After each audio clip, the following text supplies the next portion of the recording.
tank ran through us, and it's wrecking the economy. So I can't wait to hear Mr. Peter Obi's insight. We know, his record of, creating jobs and improving economic numbers knows no bounds. So I'm excited. I can't wait to hear his thoughts on the economy and important issues going on. Back to you, Shadab. Thank you. All right, thank you very much, my brother. It's good to hear you. It's good to know how excited you are and where you want to come from. Okay, let's circle the mic. David, the big David, the defender of the new Nigeria movement, my brother. It's good to have you on the platform. It's good to share this platform with you. It's good to see and most especially acknowledge all the work you have been putting into to make sure that we hold leaders accountable. You are a hero to this movement. I say this all the time. And when I ask you, you always tell me, Saddam, if I don't do this, who will do it? And that always captivates my mind. My brother, it is good to have you on the platform today. I know it's a regular stuff for you, but I just want, if you are free to speak right now, I want to know how excited you are with what we're about to do today, my brother. David Hunde, if you can hear me, please, you have the space, my brother. Good evening. Good evening, Sadam. Thank you for having me. I don't know about excited, but it's definitely something that one hopes will continue to be a thing. I don't think, well, certainly not in my lifetime, I haven't seen where a leader, a Nigerian leader, and a prominent politician is this accessible to the people that he leads or intends to lead. So that can only be a good thing. And I hope this becomes more of a thing, not just with Peter Obi, but across the entire Nigerian government and political space. Because I think that divide that exists between the leaders and the led is in itself a problem. And I think this sort of, well, I don't want to call it a new breed because I mean Peter Obi is 61. You can't call him a youth. But this new form of leadership that we're becoming accustomed to, I hope it becomes more of a thing. And definitely events like this today, I think, are part of that ongoing engagement process. So full marks to him for doing this consistently. If I'm not mistaken, this is his third time of appearing with us on a Twitter space. So, full marks to him for that. And, full marks to you and the guys at Violence Radio for making this a thing. Because I remember just a few months ago, less than a year ago, when the whole violence space and Violence Radio thing began, it was almost like, it was kind of like a punchline almost. Not many people took it that serious, but in the space of just about a year, I was talking to someone whose name I won't mention. He's my guy in the media industry a few days ago, and he said, people whose names obviously I'm not allowed to mention, but people really high up in the government, in the military, in the media, in private and public sector, they tune in. They listen to the violence space. They listen to Violence Radio. Even if you might not be aware. So, what you guys have been able to build, I think it's amazing. And coming from the perspective of someone else who is also trying to build an independent media platform, I think it's fantastic what you guys have achieved. And it's very gracious of PO to actually agree to be hosted by independent platforms instead of doing the easy regular thing, which is do a TV interview, release a statement. I like the fact that he's actually leaning into the support base he has of young people, and long may it continue. Thank you very much, David. Thank you for the kind words. Thank you, because I'll say you are one of those people that we look up to, and you have pushed us also. Thank you very much for the support all this period, because it's not been easy also, and you know how it is. Thank you, my brother. All right, let me pass the mic real quick. I want us to go real quick, back to back. I don't know, N6, if you're ready to speak. If not, we circle the mic now to Ibrahim. Ibrahim, are you ready? Oh, you can feel free, Ibrahim. Ready. Continue. Hello. All right, okay. Ibrahim, good evening. So how are you doing? Good evening, everyone. I always excited to find myself in these beautiful people, very strong Nigerians, people that refuse to give up on their own country, people that didn't get that word that it's our turn, we can be favored. At least we are here to see what will favor everyone. I think the slogan is very nice to all of us, that we are looking for a Nigeria that no work for few, but work for all. And I have known a lot of people here that have put a lot of energy. So that we can just say, may God bless you all. May God continue to give you the wisdom. And I think I have been in this system and I've been close to politicians since 2007. But I think the best thing that happened to this country is the obedient movement. And I think our principle is one of the best things that happened to this country. I think this is the best way to do opposition. And then this is the best way to put people on their toes. And the fact and the name of the platform, Parallel Facts, I think that's what's just giving me joy all the time. If you come here on Violence Peace, you see statistics. Yeah, when Cecil opened his what do you call it, the Bible or the Google Bible. so what figures don't you give data? You give people energy for people to understand. Even if they are lying to Nigerians, when they are putting up their Muslim ticket, we tell them it's too toxic for this country. We tell them it's going to bring more hardship. It's going to bring whatever. There is no explanation. If you are following the violence space from the one to today, I think you will be, at least like Saddam, Cecil, and others. They are just like Otumba, like Jimmy. People are just like prophets. All they have said has come to pass. Today, look at where we are today. So I think it's the best platform for everyone to be here. I'm so glad that PO graciously wants to be with us all the time, because him personally realized that what we are doing, we don't understand. A lot of people don't understand what we are doing on this Parallel Facts, or this kind of obedient movement. We are not what do you call it? Photoshopping. What do you call it? Cropping people to put on the Photoshop to lie. We are not bringing Babalao to take over somebody's party. We are not lying to anybody. What we are doing basically here is just facts, because we know they are all liars. That's why they are afraid of obedient movement. All of them are liars. All of them. You can see them now. Some of them that said that I will never be a minister. I will never be a minister. And now he's lobbying to be a minister. Somebody said he's demotion. And he's like repeating a class to be a minister. Now happily taking minister. So they are all bunch of liars. And then they come on board the National Assembly abusing Nigerians, telling us to sacrifice, telling us to be patient, telling us all the rubbish, and collecting 70 billion. So we are going to keep pushing this to their face. Our violence space is going to continue to be here. It's going to be here forever, even when PO become president in the next few months. We're still going to continue. We're not going to stop because it's PO that is now the next president. Work. I told people, we are not going to be those kind of people that will stop and start. No, you will see David bringing new words, even under Peter Obi. We're not going to cease to just follow the trend. No, what we are saying is that we are actualizing our own dreams through Mr. Peter Obi. I think people should be clear to what we are doing. It's not a religious thing. It's not a tribal thing. It's nothing to do with anything. What we just need is just a Nigeria that all of us will be happy. A leader that will carry all of us along. Look at how he's carrying us along. He's coming to come and join us today. Okay, my brother. This is the best place we can be. Thank you, Saddam. Thank you very much. Thank you very much. You know, I love listening to your episode all the time. It's always amazing having you on the platform as one of our co-hosts today. Thank you very much, my brother. All right, let me circle the mic to the first lady on the platform, please. We're trying to rush. We're trying to rush. This is rush hour, because in the next 20 minutes, the emperor, the lion, the conqueror, the champion will be with us on the platform. And then everywhere will begin to catch fire. So, but right now, let us keep the tempo high. All right, let me come to you, Anita Peter Obi. What's your surname? Anita PhD. I used to fear people with PhD, but good evening. You have the space, man.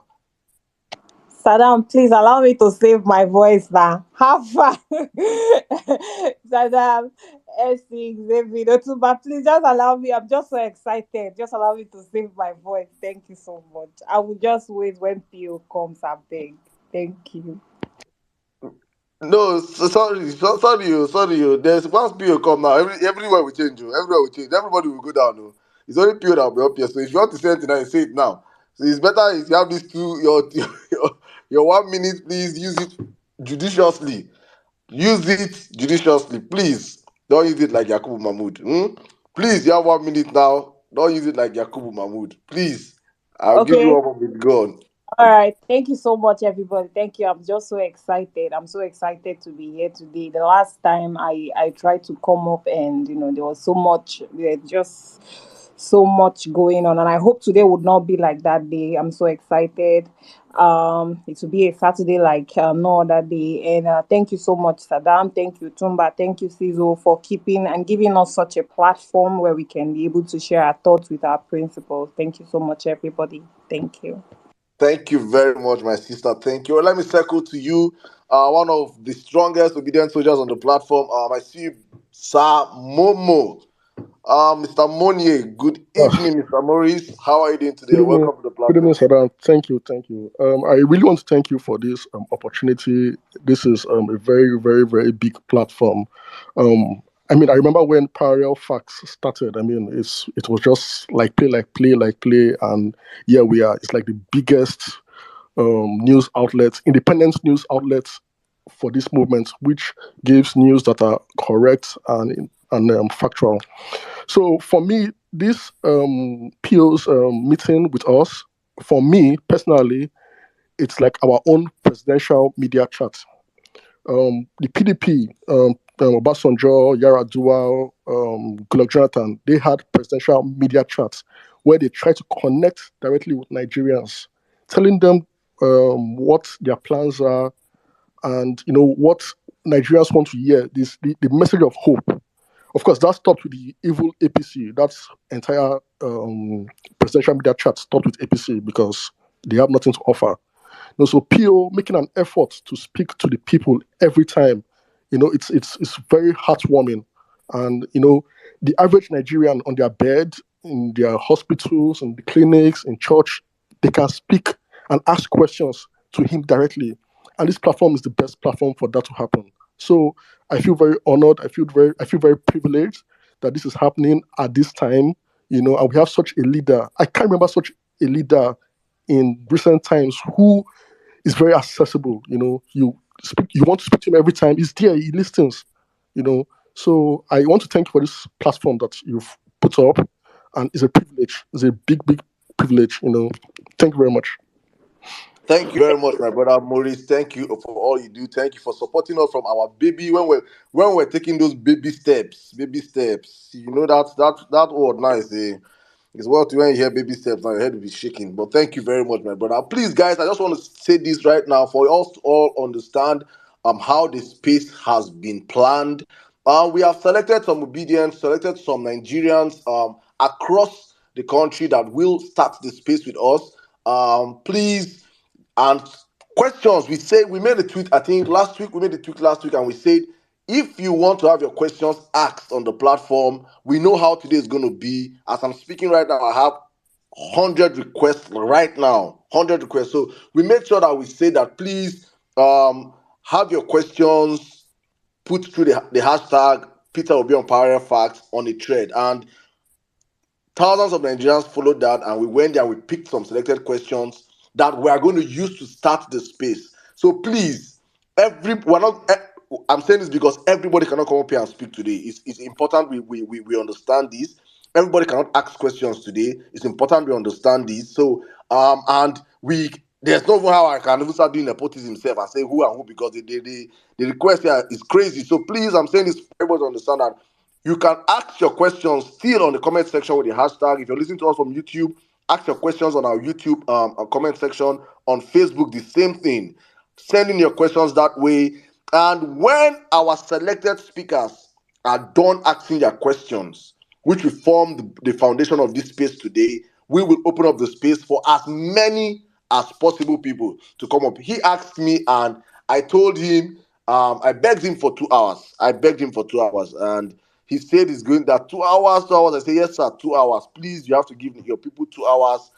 And he said he's going to try his best and see if he can give us 2 hours. but we're not going to go above 2 hours, except something special happens. So please, guys, I'm saying this so we can understand that not everybody's going to speak today, and I know the insult. You guys insulted me the last space. Please, I don't want to take that insult again. So it's important I say it right now. So please don't insult me at the end of the space. If you didn't get a chance to speak, it's not intentional. It's just because we cannot take everybody on the platform. Thank you very much. All right, I'm just going to drop all those as spoken right now and bring more people up. Just we need quick reactions. Just quick reactions, 1-2 minutes, and woo, thank you. All right, I think Sarima, good evening. Please, you can unmute and speak. How excited are you about the space today? Hi everyone. Good evening, good afternoon, good morning. Yeah, I'm super excited. I mean, last time, it's been 2 months since I joined this whole space because I'm more of like an Instagram girl. So I'm really, really excited. I mean, I've literally been sending the links to all my cousins, all our family on our group chat. I was even trying to get my dad to make a Twitter account because I thought it would just be on Twitter, but then I found out that it was also going to be on YouTube as well and Facebook. So I'm really, really happy for like the fact that you guys actually streaming it across all platforms. So yeah, I'm really excited. I literally can't wait to speak to our president.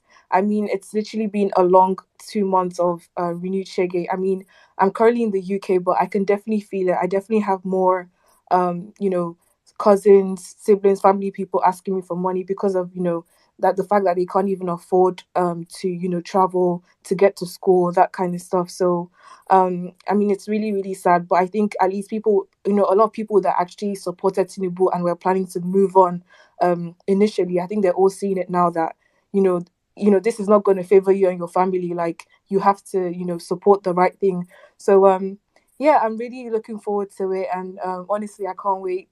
And one thing I would say is Peter B is definitely a man of his words. I mean, he said 2 months he'll be back, and exactly 2 months he's here. So yeah, so thank you so much, you guys, for organizing this space. It's definitely made me stronger, because a lot of times there are people who make you feel like you're crazy for supporting the right thing, but this space has definitely made me feel as if I'm not alone in this journey, and there are definitely people who are like-minded like myself. So thank you so much.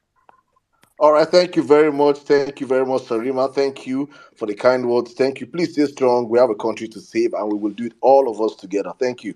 All right, Idowu, if you can hear me, please, you have the space in 2 minutes. Yeah, Saddam, good evening, good day. It's nice to have you on the space. I'm just super excited right now.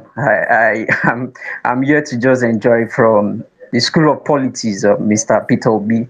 If there's anything I've learned over the months from this man, is his integrity, his openness, his accessibility is top notch.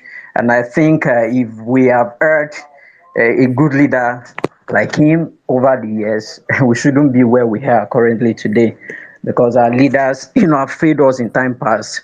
They come with different campaign programs, but when it comes to execution, you find it difficult to even perform the attacks. So, but this is a man that he has been so committed to the movement. He has been an inspiration to many young people, not just in Nigeria, even over the world. I think there was a video, is in Syria alone, where the electoral officer, had to tell them to take exemplary leadership from Mr. Peter Obi, because they see him as a man who has, saved the democracy, not just in Nigeria, but in the entire Africa. So I'm here just to listen and, learn from the School of Politics. It's just nice to be here. Thank you so much, Adam. Thank you very much, my brother. Thank you very much. All right, let's move on real quick. Savik, you have the space, sir. Good evening. Good evening, Saddam. Good evening, everyone on the platform. Honestly, I can't actually relate to how I'm feeling right now, because this is an opportunity we get from empathetic leaders that have the well-being of the country at heart. And so PO making it another opportunity to be with us it is something that each and every one of us need to savor. Because, like Maurice Munye said, it's not all the leaders that we have currently in Nigeria that that have that opportunity to talk to Nigerians. And so when we have this great opportunity to see someone that wants to see Nigeria move forward, that wants to see Nigeria work, let's actually appreciate it. Let's appreciate it because it is something that we've not seen before. And so I'm excited. I'm excited because this man that we're about to listen to is actually what this time requires. This is actually what Nigeria requires at this moment. A moment where we need an empathetic leader, a visionary leader, someone that is in touch with the people, someone that understands what the people feels, someone that understands the pain of the people, someone that actually can go through this, uncertain road with the people. And so I'm excited. I'm going to be listening to him. Again, I want to thank him for the opportunity given to the young people and indeed every Nigerian around the world to actually learn one or two things from him. I was just kind of pausing to reflect on the birthday wishes that he wished Governor Soludo yesterday. If you look at that you would understand that that's actually the least, reaction that he got from majority of his tweets. But that goes to tell you how this man sees politics. He plays politics without bitterness. All he just wants to see is Nigeria that works for everybody, where everybody has the opportunity to actually make it when you try. And so I thank him for the opportunity given to us again, to hear from him and to learn from him again. Thank you, Saddam, for everything that you provide for us for this platform. All the best. Thank you very much, Savik. Thank you, my brother. All right, let me circle to you, my brother. Jimmy, I want you to do it all in 30 seconds. Is it possible? Bro, Is it possible, I no go Jimmy? take past that one. No worry. And I don't put anchor for my hand and mouth today. No worry. It's gonna be a lovely one. You dey laugh, no worry. We go break bottle after this space, no worry. Also by you too. I dey see now. All right, guys, it's gonna be a lovely one today, as usual. I'm just disappointed that we have over 5,000 people here and it's only 394 retweets. Come on, guys!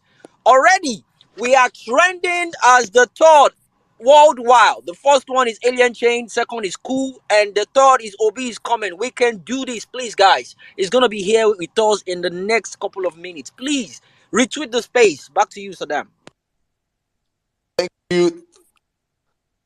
Thank you very much, my brother Jimmy. Thank you so much. I think I told them not to retweet the space actually, so don't blame them. I said we should wait until Peter comes in, then we can do that. All right, let me circle to you, Baron. Baron, please, in 2 minutes, please, you can come up right now because in the next 6 minutes, the space is going to take shape, please. Thank you. Well, thank you, Parafa. Thank you, Saddam. Thank you, everyone, for coming to listen to our candidate. I just want to make this announcement before we go to what's happening. And many of us here, we love to hear Peter Obi speak. And I know there are a whole lot of information that he's willing to share with us, and it's an interesting moment. Now, for those of you who are not aware, we have a class action against INEC. If you look at my pinned thread, you will see the information there. It's important because our class action is the first of its kind. Nobody has sued any government agency in the past. And we think it's important not only for us to reclaim our mandate, but to hold INEC responsible for what happened prior to the election, at the time of election, and also to account for the 355 billion taxpayers' money. It's your money as mine. If we leave it all about claiming our mandate, then we are not active citizens. We no longer need activists. What we need is active citizens. Let us come together and begin to hold government agencies to account. It's very important. I'm calling as many as can to join us in this movement. We already have a case in court. As much as we can, people should support us. These things cannot be done by us alone. It's called class action. And if you're dealing with somebody like APC that is in power and INEC, you must try to make it as class as possible, which is the general, propelled by the general public. Thank you, Saddam, once more for giving me this opportunity. I can go back to the listening section and let our president serenade us. Thank you very much. Thank you very much, Baron. Thank you. Please, guys, please hit up with Baron. Let us get our class action moving. Thank you. All right, please. I have Mr. Najib Bello. You have the space, please, in 1 minute. Mr. Najib, are you there? Yes, I'm here. I'm here. Sorry for taking time. I was trying to type a tweet. Thank you for having me here. I'm just going to be brief and say I'm happy to be here. This is my first time. But I want to know, how are we sure that the plans that Peter Obi is discussing here and possible policies and execution is not something that the current government will go and copy and fumble those ideas and make it look like Obi doesn't know what he's saying? Because, for instance, look at what they did with fuel subsidy removal. Obi already said he was going to remove fuel subsidy. Atiku said he was going to remove fuel subsidy. But these people took that thing and they fumbled it from the very first day. My brother, you are And the truly next thing new they to this started telling platform. Nigerians was that they started telling Nigerians that, oh, see, even Peter Obi said he was going to do this same thing, which was a lie. It wasn't the same thing he was going to do. So how are we sure that if we open up these spaces and Peter Obi is talking about his plans and his ideas and policies, these people won't take those plans, policies, and ideas and go and mis-execute them and say, is it not the same thing this man said he was going to do, we are doing? Don't worry. We have a Thank you, simple Mr. strategy Najib. here, Najib. Thank We you. have a simple strategy here. All We right. do not discuss strategy on this platform. So have no fear of any of that happening. Thank you. Thank you, Najib. Another thing I say is, well, you can always copy an idea, but if you don't have the brain to execute it, you will always show. So that's not even a problem for us. Let them copy it. Nigerians will always see that. Yeah, Yeah, my concern with people copying your idea and fumbling it is that the general public may begin to doubt that idea was any good at all, because I've seen so many videos were shared when they messed up the whole fuel subsidy removal.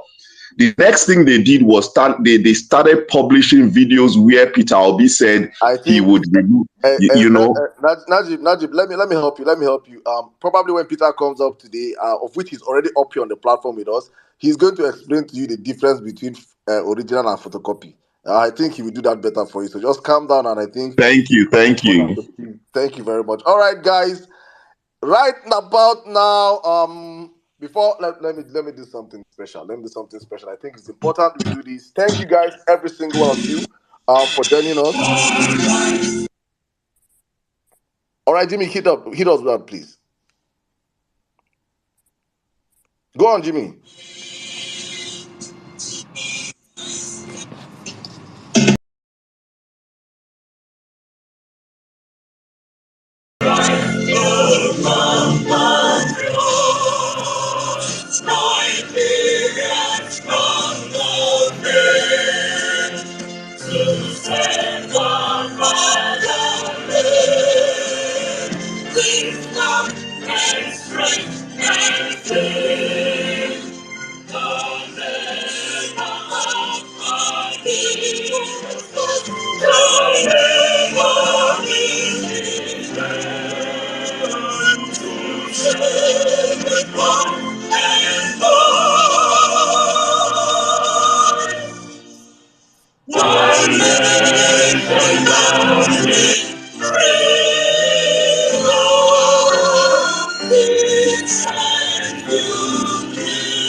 Good morning, good afternoon, good evening, ladies and gentlemen. You're welcome to the Parallel Fact Space with Peter Obi live tonight. You are all welcome. It's going to be an amazing long space. Thank you so much for joining us today. If it's your first time of joining us, you're welcome. It's our second episode with Mr. Peter. His Excellency Mr. Peter will be live on the platform with us today. If you're listening to us from any of our streaming platforms, is it YouTube, is it Facebook, is it the Violence Peace radio station, you are welcome to join in this conversation today. Thank you for us sticking with us today. Please, I want to indulge all of you on the platform. It is now time to hit your retweet buttons, to hit your like buttons, to share the space. Let everybody, let the whole world know that Mr.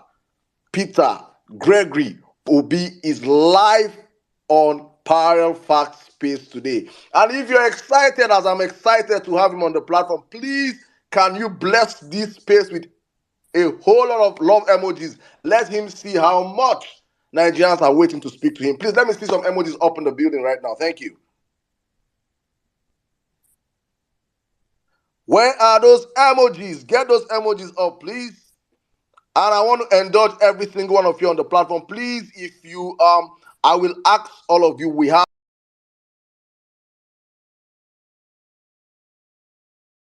over 100 speakers right now. I am asking for the ask questions, and when they are done asking their questions, we are going to open up the space for every other person to come up and ask questions. We want this space to be well planned out. Please, it is important to understand this. So if you don't get to come up right now and speak, do not worry yourself. Do not don't shake. We're going to have everybody come up here to speak. But if your hands are too busy, if you're so impatient like I can be, please and please, you can hit the comment section and write your questions down using the hashtag Peter Obi on Parallel Facts. Only questions with the hashtag Peter Obi on Parallel Facts will be asked on the platform today. So it's important we set these ground rules for everybody to understand what we're doing today. Thank you to every single one of you that are up here on the platform.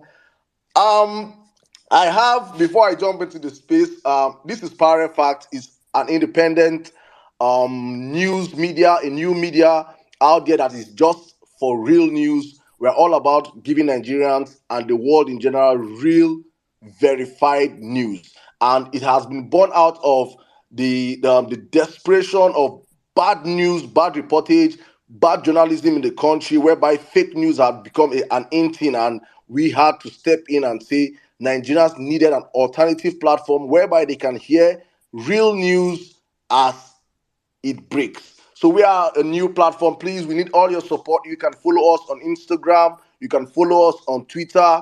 You can follow us on Telegram. We are on TikTok. We are on Facebook. We are everywhere you go. So please hit the like button, share the space. Let's get people into the building today. Mr. Gregory Peter Obi is live with us. My happy point right now is that for so long we have been a people whereby we are easy to please in Nigeria. We are very, very easy to please. I say we are the easiest people to please in the world. You just build a 1 kilometer road and they're already hailing you. You put street lights as a politician and people are already praising you. You don't even we can witness 8 years of a government whereby not for once did we have a press briefing from the presidency to talk to the people. We did not see that for 8 years, and Nigerians were satisfied with that. And we are seeing right now a new breed of politics whereby a man has brought out himself and said, I want to talk to Nigerians. I want us to have a new country. I want us to run it this way. And he has made himself available. Despite his busy schedule, he is here with us today. He came here 2 months ago, and on the space, he said something, and I was like, are you sure, sir? He said, well, let's make this a bi-monthly event. I will be back here with you guys 2 months from now. And I was thinking, normal Nigerian politicians, let's just do this one and run away, and probably I will come back or I might not come back. And I was saying, am I sure this man is going to come back?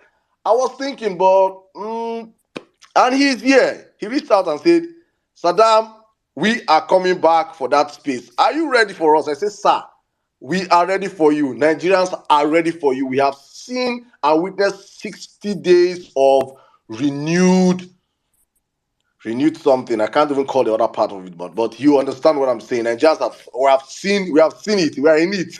We're in it for and it's something else. I don't even know what to say. But sir, on the platform right now, we have a diverse pool of Nigerians from across the country, from the south to the east to the west to the north. Everywhere is amply represented on the platform right now. We get everybody here up here, and they'll be asking you questions. And with me to do this space today is my brothers. You all know David Hundeyi. As long as you're a Nigerian and you're not living under the rock, and even if you're living under the rock, you must know David Hundeyi. You know David Hundeyi. We all know David Hundeyi. David Hundeyi is going to be co-hosting this space with me. They call me Emir Saddam.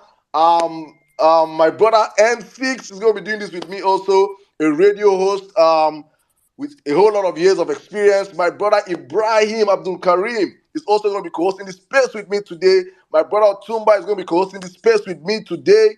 I have Mommy Bolanle here up with me. Mary White is here with me. Miss Barriat is with me. Jimmy, my warrior, is here with me. My FBI is here with me. Well-Me Nigeria is here with me. It's going to be an amazing space.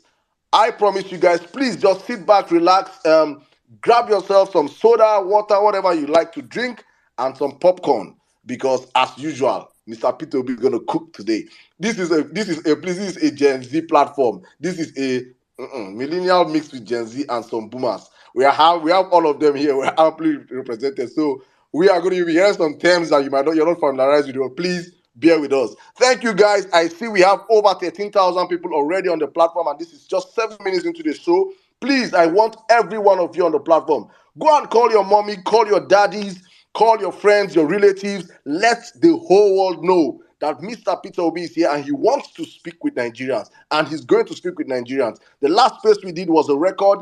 I think we can do more better today. Please, everybody, hit your phones up, get your people out, let them join this conversation. If they're not on Twitter, we are on Facebook and we are on YouTube. We are streaming this space across the Violence Radio station also. So we are everywhere. There is no hiding place today. This information has to go out. So please, I indulge every one of you. I should be seeing over 10,000 retweets on this space. If you're here for Peter Obi, I don't think you should just be listening to us speak. You should be retweeting the space as we're speaking right now. Every single one of you on the platform. Peter will not unmute his mic and speak until I get at least 5,000 retweets on this space. That's how I'm going to run this space right now. If I don't see 5,000 retweets, Oga will stay here, and when his time elapses, he will go back and chill with Madame.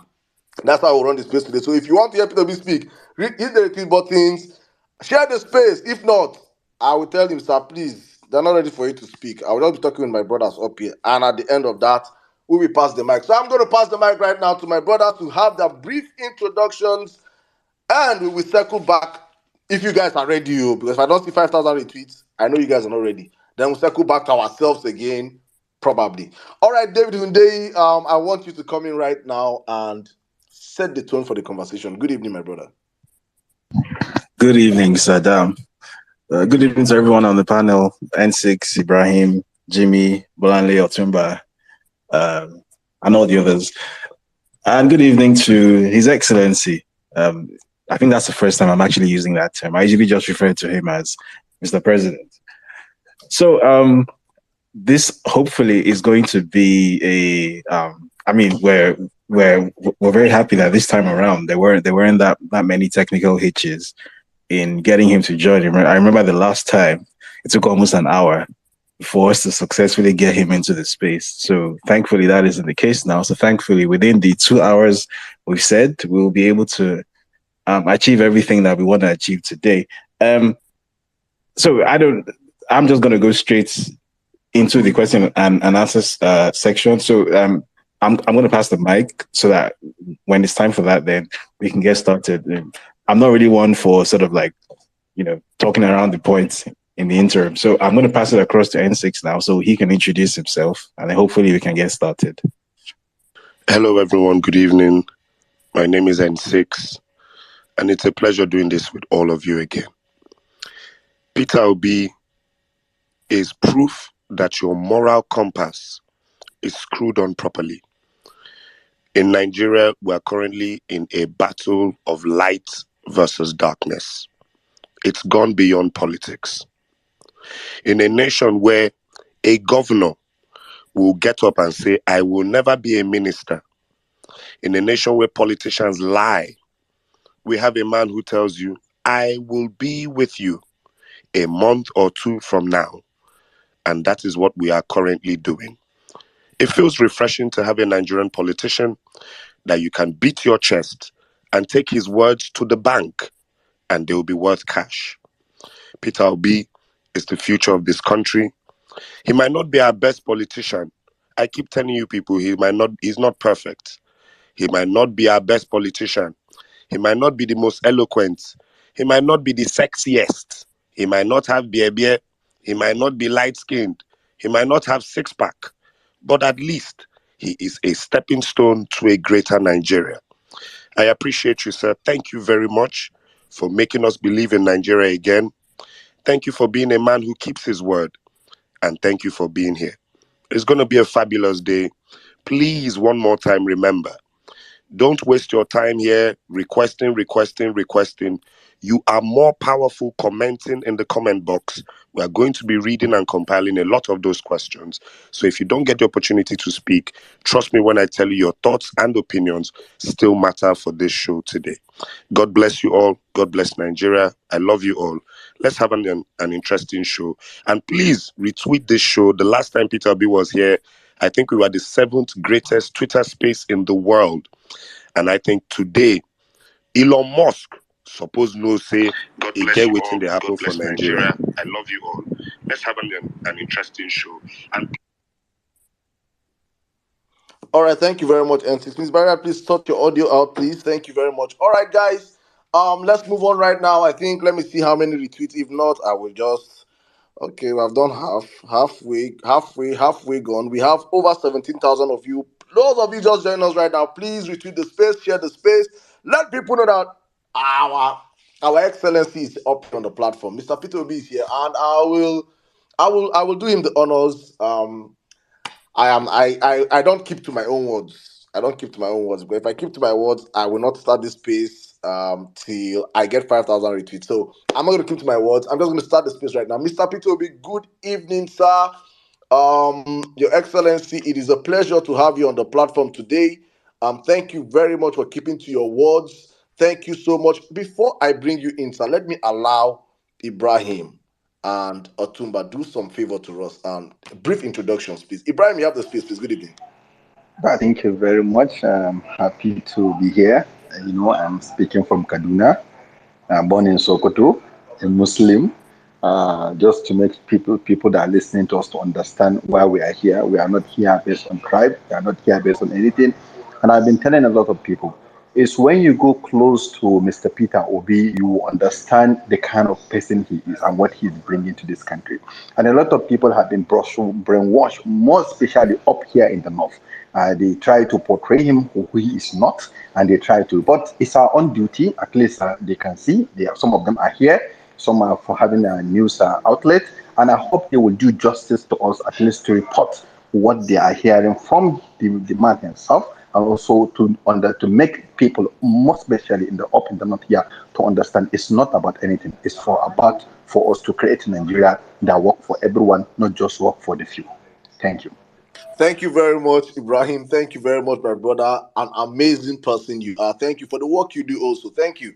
All right, let me circle now to your Otumba. Then we will start the space appropriately. These are the 5 hosts for today. Yes, Otumba, if you're not busy, you have the space right now. Good evening. My brother, good evening. I cannot be busy. Good evening, good afternoon to everyone from my side. I'm popularly called Otumba, indigenous of Osun State, born and raised in Lagos, so representing the Southwest region. Currently residing in Houston, Texas. I'm so excited. It's a privilege and honor. I think I remember meeting you in Houston during the campaign period. You made me really believe in Nigeria, and I'm forever grateful for that. So I look forward to hearing your insights on, especially economics and security. So glad to have you here. Thank you. Back to you, Saddam. All right, thank you very much, Otumba. Thank you very much. I think these are my 5 co-hosts for today. I think I should allow all my moderating speakers have a minute to just do a brief introduction of themselves, and we will circle to you, Mr. Peter Obi.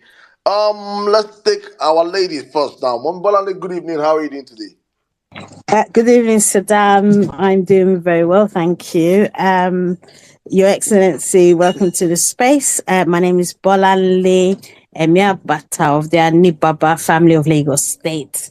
I'm so honored to be here with you today. I yield.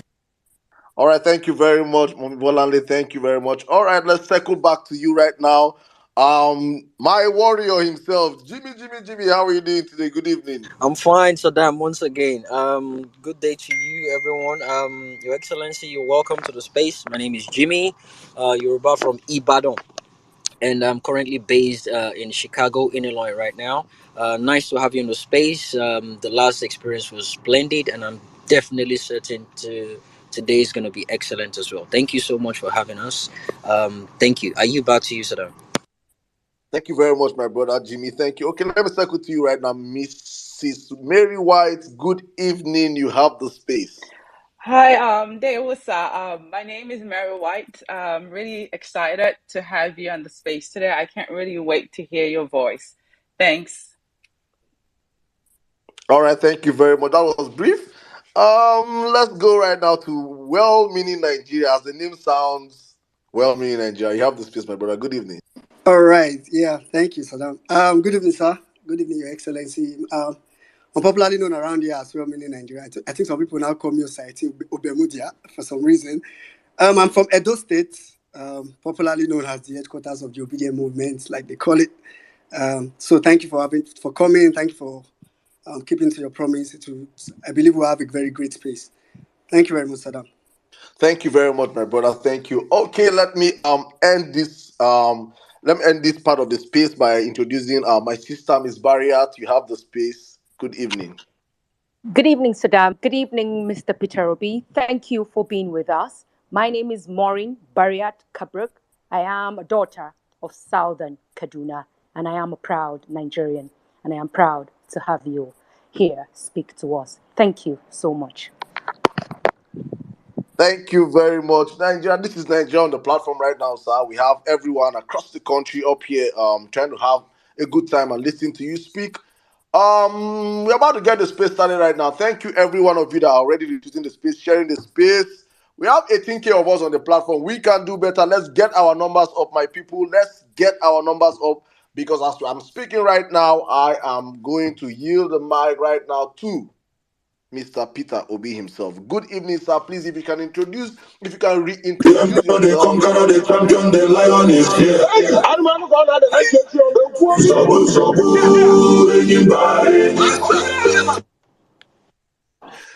Thank you very much, Jimmy. That is what we know you for. Mr. Peter Obi, you have the space. Good evening, sir. Welcome.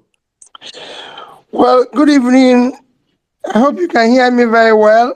Loud and clear, sir. Go on. Good evening, Saddam, my brother David, M6, Ibrahim. I have a lot of brothers there. Ibrahim Otumba, all of you, Bolanle, Jimmy, Mary White, well-meaning Nigeria brand. Let me say I'm sincerely grateful to be part of this again. As I said before,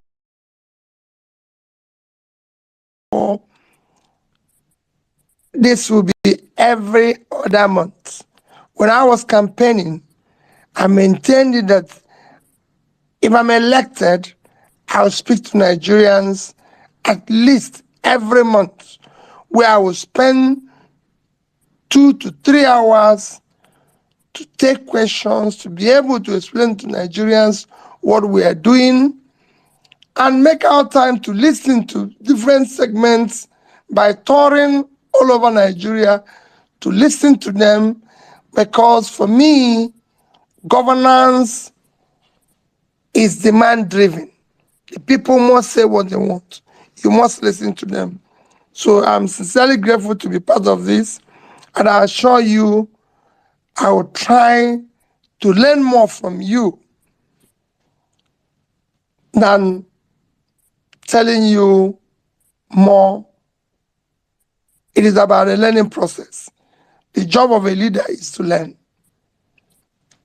and then use what is learned to serve the people faithfully. I will explain 1 or 2 things, and I will listen to you. So thank you. Thank you very much, sir. Thank you. It's a pleasure having you on the platform. As you're learning from us, we are also learning from you, and we're tapping from your wisdom also and your humility. You're an amazing person. God bless you for all you do for the country and the sacrifices you've brought yourself out in a time like this. To get the whole space started, I want to set the ball rolling and get the conversation started. I would love to personally ask you a question before I pass the mic on to my brothers to start this question and answer session with you.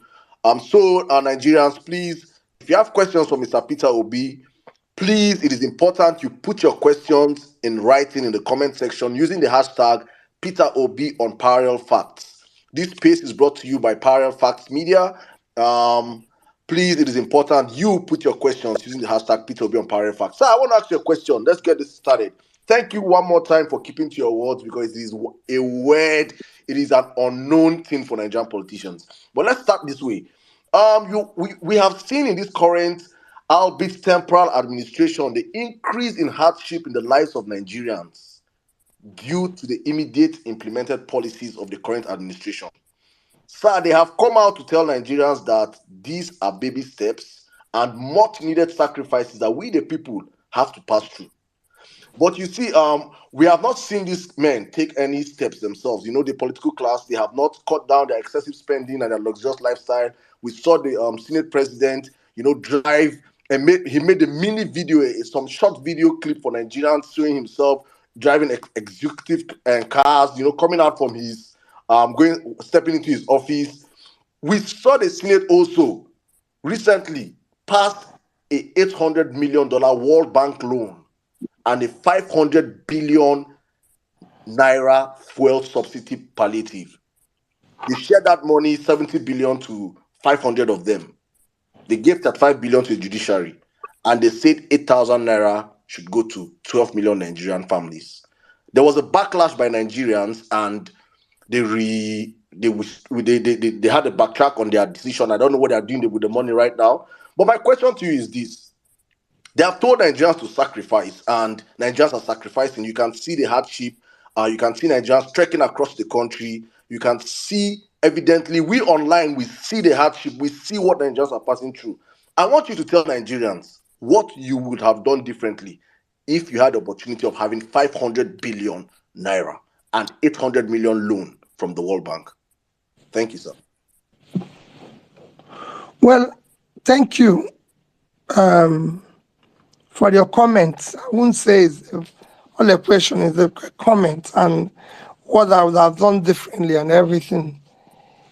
If you go back to my tweets of 19th of September 2022, I did mention the problems of the country and the way to approach it.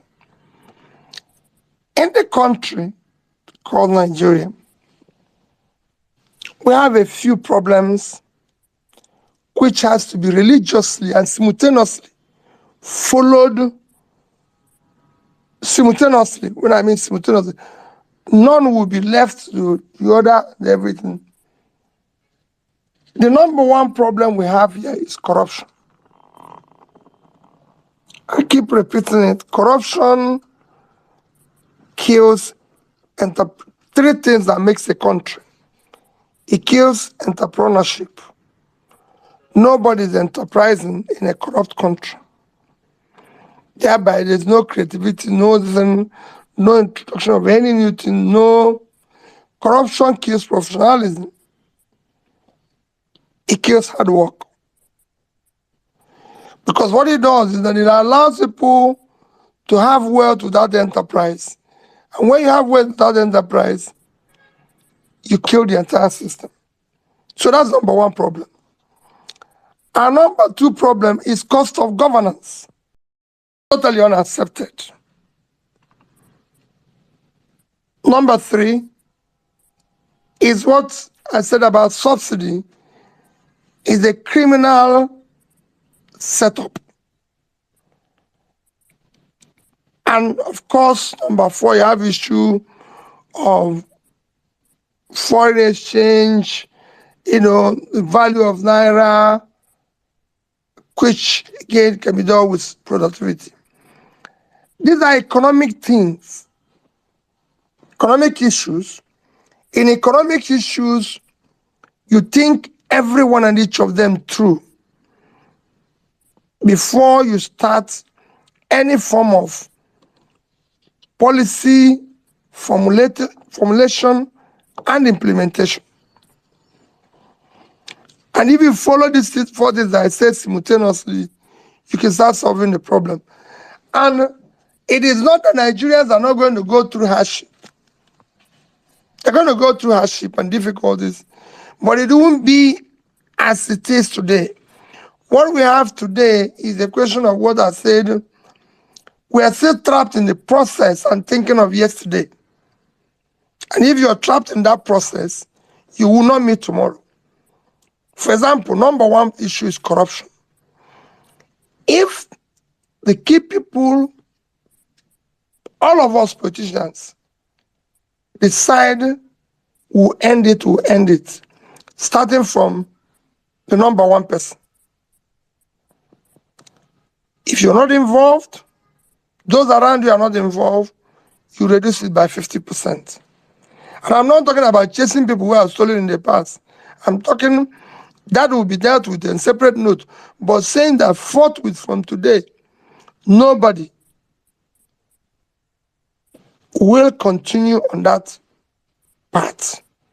We will ensure that all the revenues of this country are accounted, they're transparently held, and would judiciously utilized. Number two is to deal with the issue of cost of governance. I was just talking with somebody yesterday who was able to convince me, because they had an argument. What I mean, when I finish, you know what I convinced me. But he had an argument which some people supported at an airport while we were waiting for flight at Asaba Airport.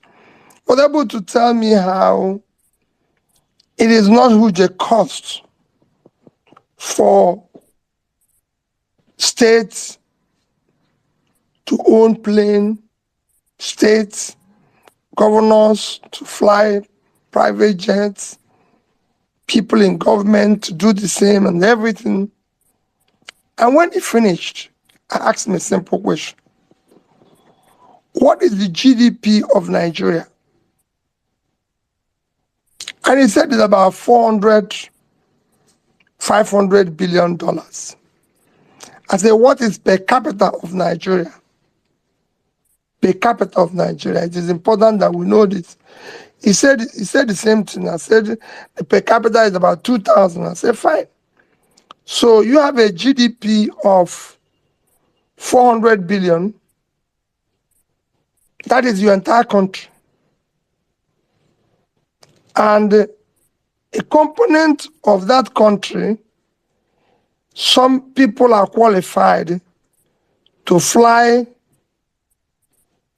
private jet and do this. I said, okay, we have borrowed this democracy from United States of America. So it's good to go back there and see how it works, just to learn a little bit. I said, are you aware that there's a state in America called California? He said, yes. I said, that state in America is about 3.6 trillion GDP. So if you're 400, there are 9 times your size. He was looking at me and said, there are 3 times your size. He said, well, we're not talking about America. I said, no. There are 9 times your size. And that state have a per capita that is about, call it 30 times minimum. I know per capita in America, of California, is about $60,000, $70,000. So I said they have about 30 times your per capita. And I can tell that if governor of California decides to go to Washington and he charter and he goes into goes with a private jet, he will not land in Washington before he or she is removed from office. He does not have a lodge in Washington. He stays in a hotel. And he cannot stay in a hotel where he will pay $2,000 a night. He will not wake up in the morning before they remove him. That man or woman will not be seen in streets of LA with 10 vehicle convoy. He will go the next day. So sometimes the things you see. So these are things we need to deal with. And then subsidy. ASID is a criminal setup. And I thank Governor Issa Yaguna, who came out recently to say that somebody, a friend of his, came to him and said he's tired of making money from this. My dear people, you know what it means for somebody to say, I don't want to continue this style of making money. That this subsidy is a crime. And we must stop this crime. I think if I was in government, I would have invited Issa, my brother, and kneel down and beg him to introduce this fellow to me. Because I need him as a friend. I haven't repented to help me in dealing with this. It is this criminal component of it. If you look at my tweet, first I was able to show that the quantity they say we consume is twice what we are supposed to consume. And I gave it stats, compared it with a country, Pakistan. Similar population have more road network than we have. I don't know whether they have more car or not, but they use half or less of what we consume. So that's where you will start. That's why if you look at my tweet, I said, I will reduce 50% of what we already pay for the subsidy. Having reduced that, you try to remove the criminal component of it. By the time we finish with all this, you will see in a clear, verifiable figures what is the actual subsidy we're paying, which at this time, having removed the corruption, having removed the criminality, will be far less than what we were paying. You now say, I'm going to take away a component of this. In the meantime, I said, I'm going to remove it. I'm going to take away a component of this in the meantime. So this fuel is now, say, 190. We're not going to have it at 350 or thereabout, or 400, as the case may be. And this again, further, this is what we are going to save. This is a new thing you're trying to do. You must be transparent, open. People must see it. They must feel it. We are going to save this. And whatever we save, we are going to apply it in critical areas of development. And these are as follows: education, health, pulling people out of poverty, resuscitating our infrastructure. And we're going to have it for this period. So we have moved from where we are to this new place. It's going to be difficult, but remember that we all said we are going to sacrifice. Because you have now tamed corruption, because you have now removed the wastages in governance and people are seeing it, and you are now coming into trying to manage this subsidy situation, there's more variable facts. So, like we said in the first 1 month, we've saved 400 billion. What did we do with it? Where did we take it to? Are we going to say, okay, 8 months, because they say we are owing them 1.1 billion or 1.1 billion?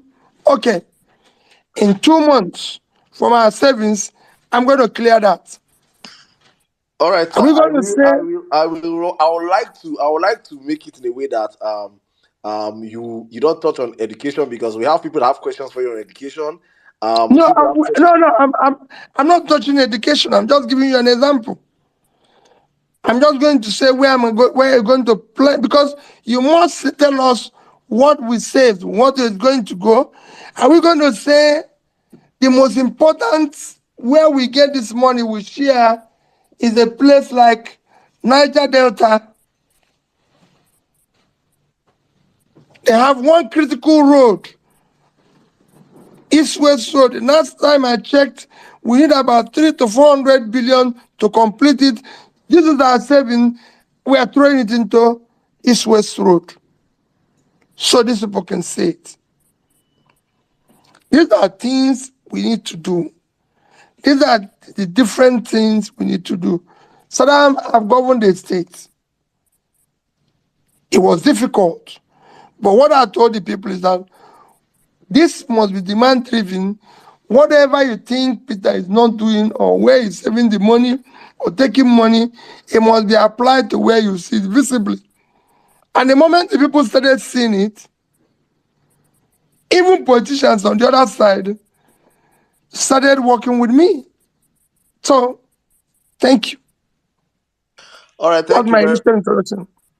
Thank you very much, sir. Thank you very much, sir. All right, let's move on real quick. I think David fell off. David, if you're on the space, please. I don't know if you can. I can't see you. I think I saw you and you disappeared. So I think I'll come to N6 right now. N6, you have the space, please. You can go on with your question. All right, sir. Good evening, Your Excellency.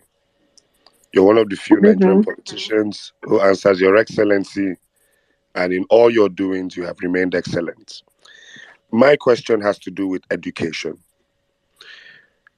With all the problems Nigerians are going through, about a week ago, we saw an increase in school fees nationwide at all tiers. Increase in Unilag school fees, increase in school fees for Unity schools, secondary schools. As a governor, one of your biggest milestones was in education. It's one of the proudest legacies you left behind as well. How would you have handled the Nigerian educational system, this rise in school fees prices, and just, if you can answer this in 5 minutes, I won't mind. Thank you, sir. Okay, very quickly, my brother. As a country, we have universal basic education. That means that the primary up to year 9 is free. The basic education. I've always argued that it should be primary and secondary school. For me, that's what it should be.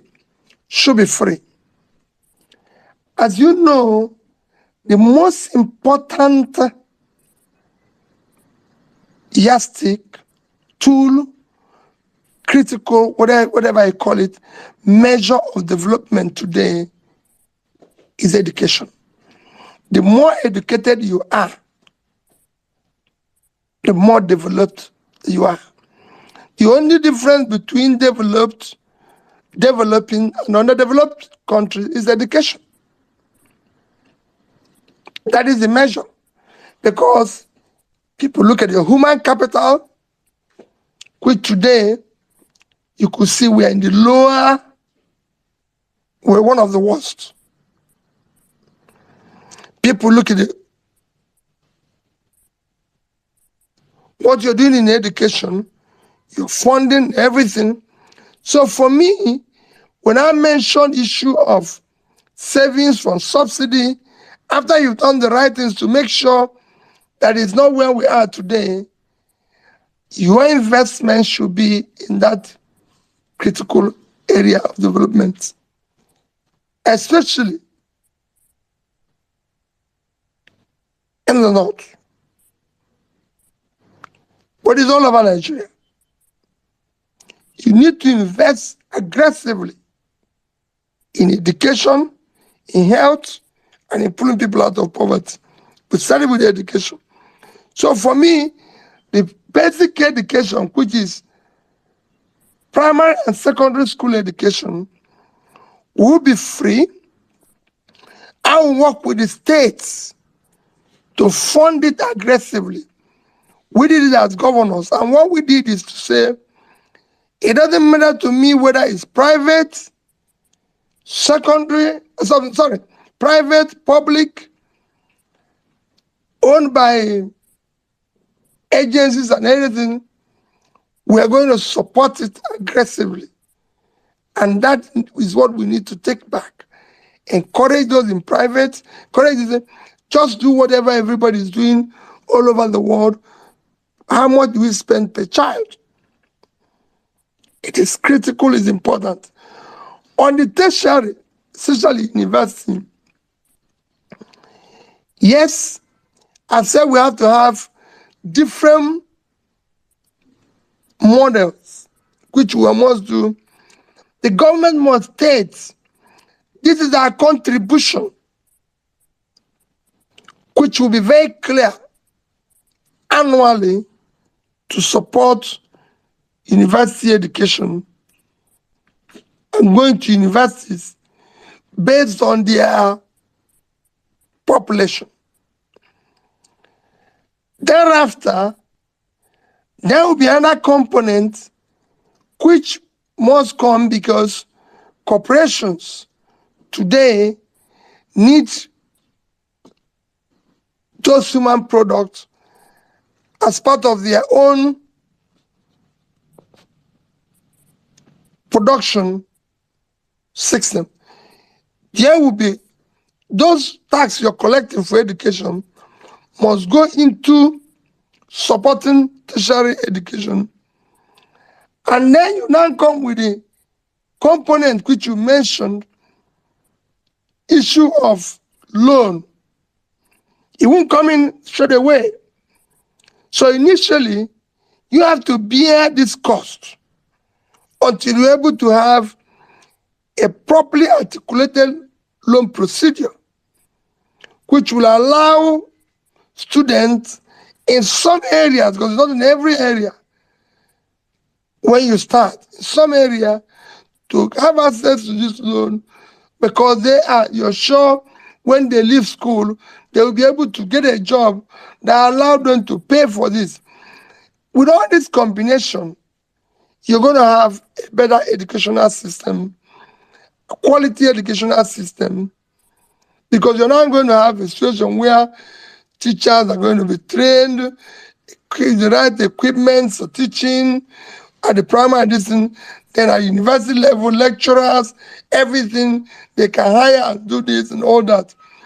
Not a situation where I can tell you some of the people who are giving job in various universities in Nigeria in the past 2 years have not been paid anything. And they're lecturers. Imagine how they're lecturing. Imagine how they're living. These are things when we talk about saving money or saving costs of governance, where you're going to channel them to. Thank you very much, sir. Thank you. Thank you very All right. much for answering my question, sir. Thank you. All right. As we wait, David to come back, I think we'll just move on right now to Ibrahim. Ibrahim, if you can hear me, please unmute your mic and speak. Thank you, sir. Yeah, thank you very much for them. Thank you, Your Excellency, for being here with us. I'm from the north. I can say my question directly going to go on agric because that's what I think will be one of the most commitments that you are going to give to the northern part of the country. And you have cited a lot of examples to us when you are doing your campaign about the issue. But in the economic aspect of it, I found it very difficult to comprehend and understand what really happened to the country. For example, we have different programs done by the previous government, and also this government has declared state of emergency on food production. And my worry is just that before they said we don't have fertilizer blending companies, they are just like 3 or 5, and they have like 50. But the cost of food in the market is still high. So I want to relate what is the input government putting into the system, and also food is getting more expensive. Let me give you another example. We have more, what they call them, rice millers now, in almost getting in hundreds of them. Which one of the rice miller, as you said, you are part of the people that helped him to develop. And then this government, the previous government of APC, put a lot of money into it. So my worry is that rice is still very expensive. It's not affordable to the young. It costs almost about 43,000 naira per bag. Fertilizer is costing about 30,000 naira per bag. And the insecurity in the northern part of the country, if you can see Zafra and other places, people have to pay tax for them to do their to go to their farm. And another thing that is scaring us is that the mud in these villages bring out this produce to the city is by transport. And this subsidy issue is so affecting the rice issue. So with all this, the word that Saddam don't want us to put, the renew, whatever that we used to call it, which everybody is feeling today. So my question is directly to you, sir. Help us to understand the economics. If it happens that you become the president in the next 2 or 3 months, what will you do different so that at least this rising cost of food would at least go down for Nigerians to benefit from being a Nigerian that have a very wide and very big fertile land for us to do agriculture? How do we get this food? Because food is the main security that we can have, because even the education, everything, we need to get food. Well, thank you, Ibrahim. Ibrahim, I've said a lot about the issue of agriculture and issue of implementation of various policies, projects, various schemes of the past. What you're experiencing is poor implementation of those schemes. They were not properly executed. They were not properly channeled where they should go. They've all become transactional schemes, transactional policies that went into the same tunnel of corruption. So in the end,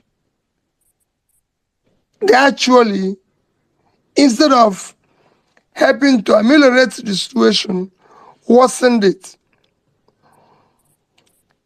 The North I've said is going through a major problem today that is bordered on poverty, mass poverty. And if you want to solve that problem, you have to pull people out of poverty. And agriculture is number one item to solve that problem, because there are vast uncultivated land that we need to cultivate. Nigeria can make more money from agriculture, can earn more from export billions of dollars from agriculture that the president earns from oil. And I've given several examples, which I don't need to go back into. Because you've seen me, Brian, you followed me everywhere where I say that Niger State alone is 2.5 times the size of Netherlands. And if Netherlands can do export of agricultural products in 1 year of over $120 billion, which is about 6 times what Nigeria earns from oil, Nigeria can do more. We can earn more from it. And we will be able to do today in Dubai, small space, the same holidays or college anything, they are now doing quite a number of agricultural products.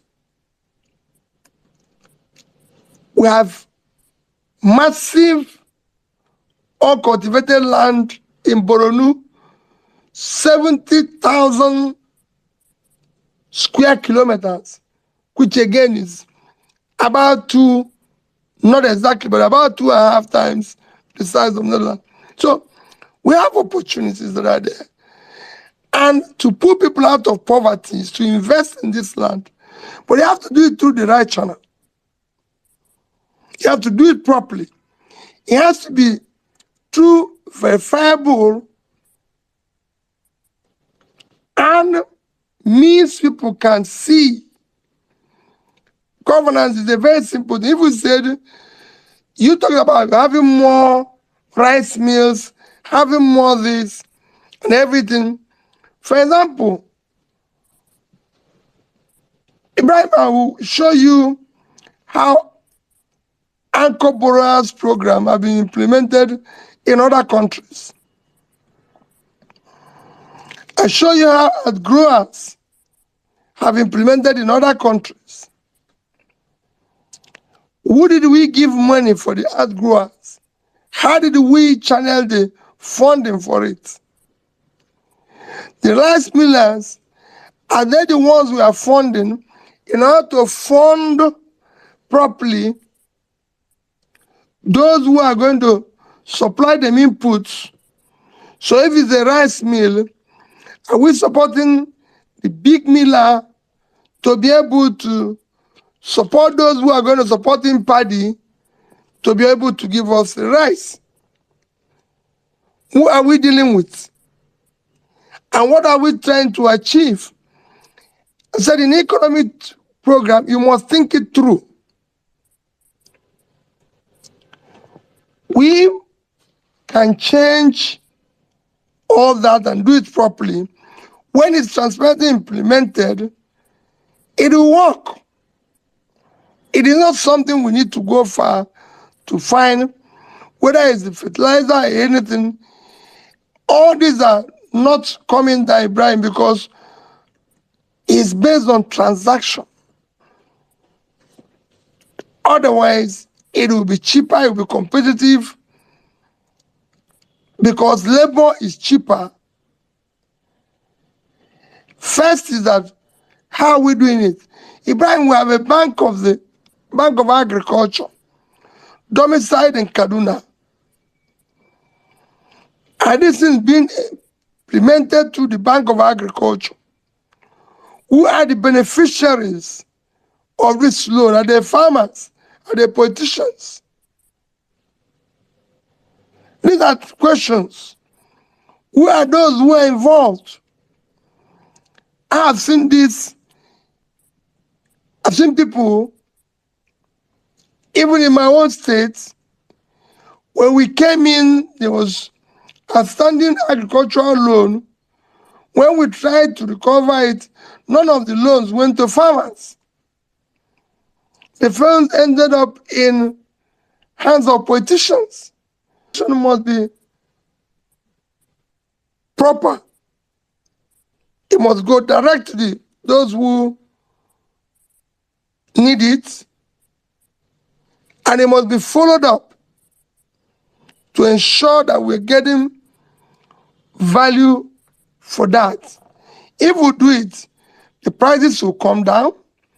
We'll use it to pull people out of poverty. We will do more. Ibrahim, you know we've been to, and I'm sure you can still do it today, go to prisons and see those who are involved with kidnap and killings. They will tell you how much they are paid for an operation. It is 30, 40, 50,000. Which means if they have something they're doing that can give them that amount every month, that's it. The more you pull people out of poverty, the more you reduce the criminality. This needs to be properly implemented. This must be preached. Thank you, Brian. Thank you very much, sir. Thank you. I think it's only justice I pass the mic right now to a lady, Miss Barriat, and our first female question of the day. Miss Barriat, if you can hear me, you have the space. Good evening. Hi, Saddam. Can you hear me? Loud. Perfectly. Hello, can you hear me? Loud and clear. Go on, please. Perfectly. Continue. Hello, can you hear me? Yeah, Ms. Barrias, we can hear you. So, good evening, Your Okay, Excellency. Saddam, she might need to log out and come back as I again. always Let's- refer to you as my president. So, as I am here, I am speaking to my president, and I believe every other person listening knows that we are listening to our president speak to us, the man we know we voted for on the 25th of February. Here is my question, sir, just to follow up on what Ibrahim Abdul Karim has already asked you. I am a trader, just as you always introduce yourself. I am in the agricultural sector. I trade in fruits and veggies. And one of the biggest complaints that a lot of the farmers with right now, always talk about has to do with logistics and multiple taxes that they face from the farms to the market. So my question to you, Your Excellency, my president, our president, how would you handle the issues relating to the logistics involved in transporting food from farms to around the infrastructures and the multiple taxation that these drivers and farmers face from to the market? Thank you very much for your time. Thank you, my sister, for that question. I know Ibrahim mentioned it. First, let me start by answering it. Since that at times I just get, how did we arrive here? If the colonial masters was able to build a rail in the 60s to make sure that they transport the food from the north, Kanu, everywhere in the north, to the south and to export. What has changed today? These are 60s. I went to southern Kaduna and I saw rail in Kafanchan. Somebody said to me from Kafanchan, they used to load agricultural products that go to Lagos. If that happened in the 60s, why can't we do it today? On the issue of multiple taxation, all those, again, is bordered on corruption and transaction, which when you are determined to eliminate it, will be able, where are the corporations which government can support and be able to, by the time you have proper support that are channeled in the right direction. A Bank of Agriculture is in the north supporting all this, where there's stringent rules that nobody can play with. So you get it solved. And then because you're interfacing with these farmers like you, because like I said, it's a learning process too. Because the government is determined to do it, they will listen to the farmers. Yes, there's issues of insecurity. Ibrahim mentioned the farmers can go to farm. Yes, that is number one job of government, to secure the people. So if you're determined to do all this, we've spent enough money in security. I do not see how non-governmental actors will be more active, more daring than governments. It is because what we spend in dealing with insecurity are also somehow immersed in this transactional life. You just criminalize the place. So this is time to do things now differently, involving all levels of government, from the community level to local government level to state level to national level, with clear mandates, clear implementation plan, that at any time there's a problem, all those involved will be dealt with. If you do that, you see it differently. When we lend money to farmers, it will shock you. Jenny farmers in Anambra State, we were able, apart from flooding, which occurred a particular year, to recover about 70%. Flooding came and worsened it. When we lent the proper farmers, we were able to see increased production, and we visited them. So it's not just me sitting down in Oka saying, we're giving money to farmers who came to Oka. No. We went to their local government, went to their villages, we went to see everything. So when they had flooding, we were able to intervene to even save those who had loans from other areas, because we could see what they're doing. And again, to build the proper infrastructure that gives them access to the markets. And all these are doable if we're determined to do the right thing. All right, thank you very much, sir. Thank you. Ibrahim, you say you want to have a follow-up question on agriculture real quick? Another follow-up question is just for me to testify to what Apple Hetty is saying. For example, in Kaduna and also in Sokoto, I've seen these roads. They call them the agriculture. It's a fund for in the agriculture department in the Ministry of Agric to develop rural roads. But in my area, for example, in Sokoto, I think Locust Guiwa, I have seen a project given to one of the directors stayed around that place, and they built the road. As I talk to you today, anyone that is in Kaduna, if you know the house of the immediate former agri minister, if you go there, you will see the road being done with that kind of fund. So I think what Mr. Pio is saying is really true. Most of these funds end up in the pocket of politicians because they are not doing the right thing. So money and system and document has been designed to help Nigerians to make sure that this food has become a little bit cheaper. But because this money end up in the pocket of people, this is just the intervention I just want to give. Thank you.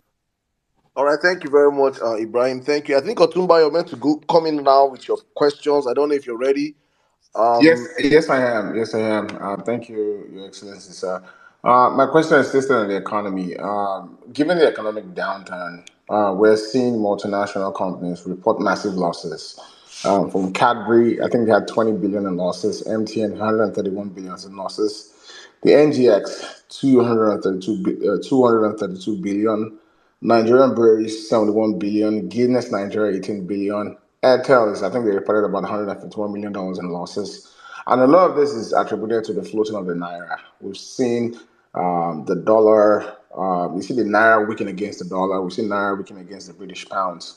If you were in charge of the economy, which we hopefully you will be soon, what economic policies would you help implement around the floating of the Naira? And also to reduce, these losses? Because as just an ordinary person, seeing these losses to me translates to budget cuts for those companies, which translates to either layoffs, massive layoffs, or reduction in employment opportunities for Nigerians that work in those companies. So, what will you do around the floating of the Naira? Thank you. My brother, let me tell you, if you look at my tweets about the issue of Naira exchange, I mentioned it in that tweet I mentioned about 19th of September last year. First is that what you have that is affecting your Naira value is the value of your reserve. And what drives your reserve is export earning. And what drives the export earning is production. Because your sources of revenue, as far as foreign exchange is concerned, is oil, which most of it is stolen. You have no agriculture. You're not exporting enough. Your factories are not producing enough for export.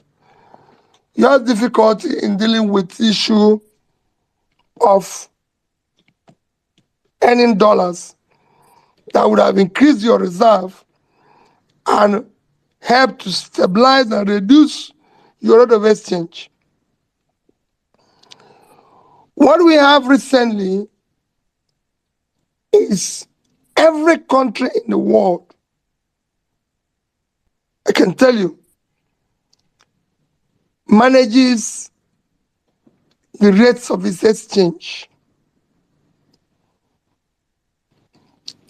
Yes, they will tell you you can float it, but you can't float without knowing or managing your supply. You can't float what you don't have. I believe that the rate of exchange Naira was overvalued. For me, the first step would have been to do the things I won't say here that I would have done to be able to get some funding that would have allowed you first devalue the currency, because it's overvalued where you have a situation where you have 450 official rate and almost 750 as parallel market rate, which was allowing all sorts of things. If we had moved from 450 to about 600 or thereabout, and be able to still manage it by getting enough money to meet up existing obligations.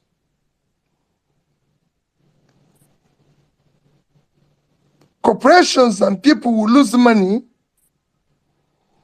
but not meeting those existing obligations will increase confidence for people to come back into the market. And then,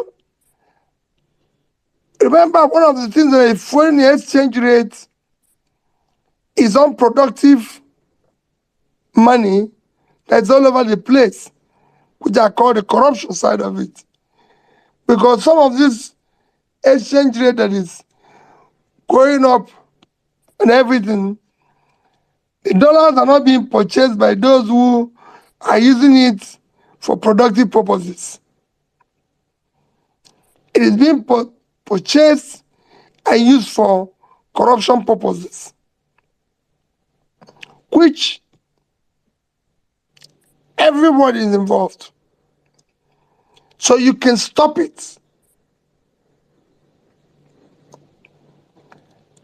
Today, you know, for various political activities,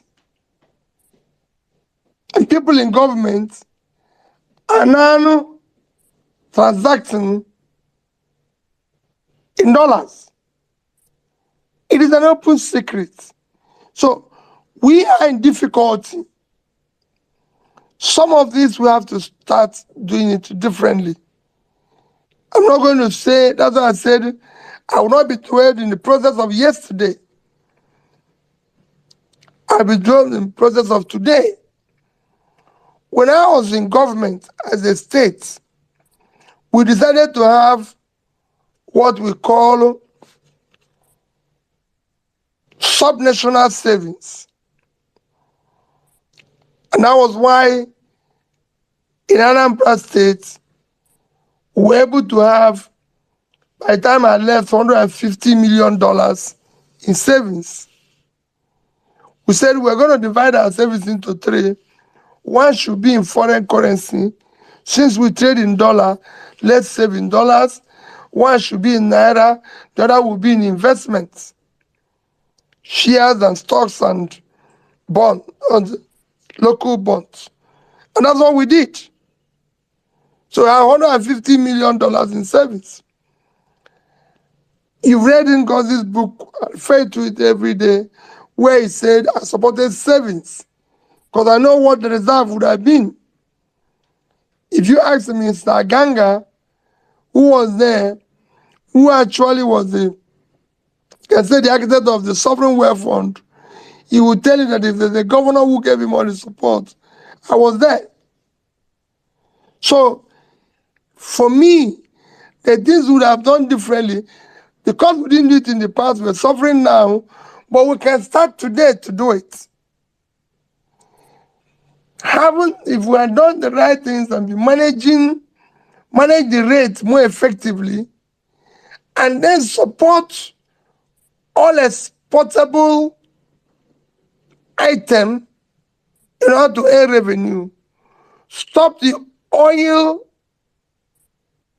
stealing, which the government have said they're stopping and everything.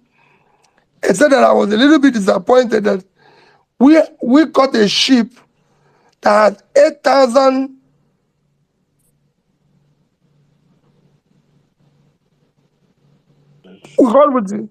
with about 8,000. All we needed to do, 800,000, not 8,000, 800,000. And they said and that ship was supposed to be operating 800,000, and that ship was supposed to be operating for 12 years. For 12 years, nobody cared to say if that ship had been operating for 12 years, for 12 years, for 12 years, what has he been doing for 12 years? Where has he been for 12 years? It's very important. But rather, what we did is to say, destroy it. We don't need to destroy it. I would have seized it, ensure that they explain what they've been doing for 12 years. Nobody have told us what they've been doing for 12 years. They just said, it's been around there and doing similar operations for 12 years.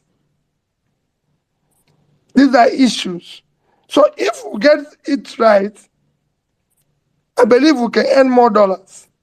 I believe we'll stabilize the currency and everything, and that makes more meaning.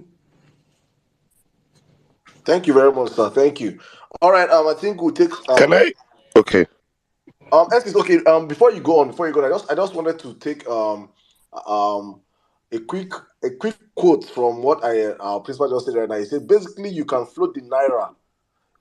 Basically, you can't float the naira when you have not made sufficient moves to take the country from consumption to production. I think that is, for me, a quote. I'm going to put it out right there on Twitter for Nigerians to understand. We are speaking economics here. All right, NCs, I think you can come right now with the quick interlude questions. Please go on. Good evening, Your Excellency. My name is N6. I have more than a decade's experience in radio and media. And I want to ask you a question about a huge, intangible, but it's going to be a big problem that happened after this election. I don't know if you might understand this question, but please give me time. This election has destroyed whatever fabric of national unity we have. The politicians weaponized tribalism, they weaponized ethno-religious sentiments, and they really split Nigerians apart. The Yoruba and the Igbo, the North versus the South, and they've done this, they did it at national level, they did it at state level. When we sit and talk about Nigeria, we always focus on education, health, this, that, this, places that have verifiable data to tackle. But how do you datafy the unity of this country? So please, sir, I want to ask you, do you have a plan when you get into power? Because you surely will. There's no technicality that is going to stop that. When you get into power, sir, is there a plan to sew Nigerians back together again?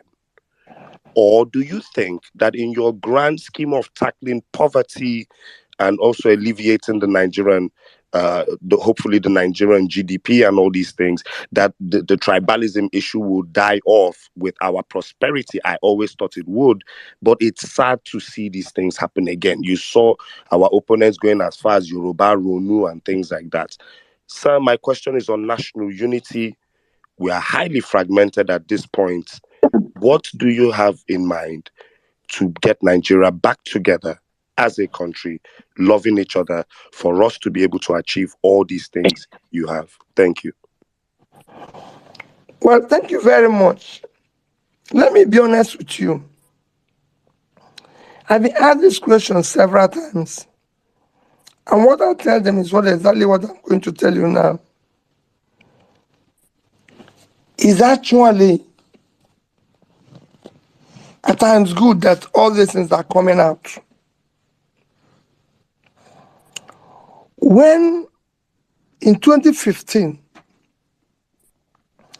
I campaigned across Nigeria, then with Jonathan, I saw this happen, where Northerners were like, we don't want to hear anything. We don't want to see you. We're not.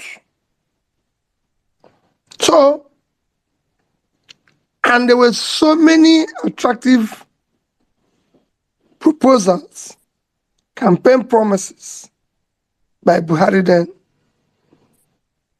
and he was voted into office.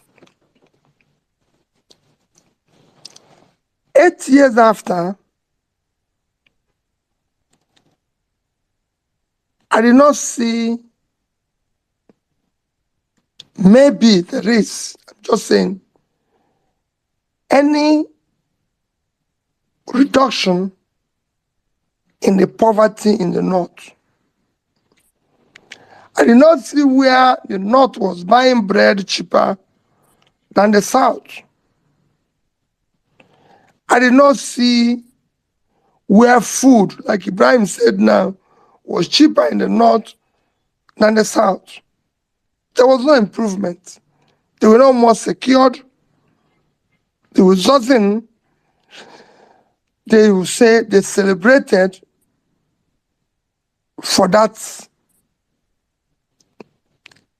taking that ethnic stand. Today, we're seeing a similar situation in the Southwest, where people think it is our turn, we don't care, it's not this and everything, because the politicians use this as a tool for competition, especially when they're incompetent. So they hire tools of division, tools of ethnicity. And I've asked people, can they show me where they buy bread cheaper in Ibadan? Is cost of rice or food cheaper in Ibadan? Is cost of petroleum cheaper in Ibadan? Is there anywhere people in Ibadan are buying fuel today 300 naira and people in the east are paying 600? Is there anywhere they're buying bread 500 while people in the north are paying 1,000? Same thing is what happens with religion. Because people will say to you, oh, he's playing a religious card, he's doing this. Show me where the Muslims buy bread cheaper. I can tell you, Christians will go there and worship with them and buy the bread and come out and continue what they're doing. Show me where Christians are buying bread cheaper. Muslims will come there and buy the bread and go back. I went to a secondary school, Christ the King College in Onitsha. And I wasn't just a student anybody would say, you don't know in Christ the King College. I even became the deputy discipline prefect. So everybody that went to that school would tell you knows Mr. Peter Obi. We had students that were Muslims. We had students with other different Christian denominations. On Fridays, our Muslim students will go in Onitsha. They will go to mosque in Onitsha then. That's how I knew the mosque and where it was in Onitsha. They will go to mosque on Fridays. On Sundays, we will go to church. Those who are Catholics will go to Catholic. Those who are Anglicans will go to a neighboring school, DMDS, for their own, everybody. We didn't know what was religion. I went to University of Nigeria, Nsukka.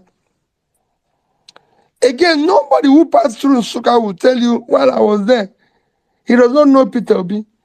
Then you're not in the part of that school. When I mean, not that everybody knows me, there might be people who don't know me, who don't even remember me, but if there's popular students in the school, I'm one of them. So we had a lot of Muslims. We had people from different Christian denominations. A lot of Muslims, you know. Nobody thought about where you're coming from. We had people. My senior brother went to school in University of Maiduguri. We used to go to Enugu for him to enter train to go back to Maiduguri. This were not in 60s. This were late 70s, early 80s. So it's not even 60s. So all these things were just tools that recently were brought into this into show divide, and sewing it together, my brother, is as easy as ABC. Once you bring back what I normally say, character, capacity, competency back, and people can see that they are participating in this, they are part of it because they are qualified, they are this, all this will disappear. I live in Onitsha, I live in Lagos. I'm involved in some of these companies you're talking. Nobody knows where anybody's coming from. What we're looking for, when we're looking for directors, is people who are competent. Yes, there might be an argument of, okay, in order to balance it, we need one person from Southwest, from Southeast, from this, from that, which are already enshrined in our Constitution. Our Constitution already said federal character. We have to bring people from different areas, but we have to bring people who are competent. It's been shown in our football system. Just yesterday, all those who played for us in the 80s was remembered by APIS.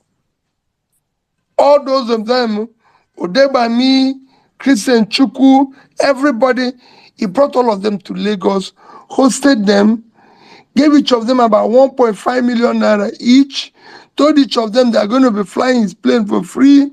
He wants them to be looked after and everything. He didn't say, I want people who played for Rangers.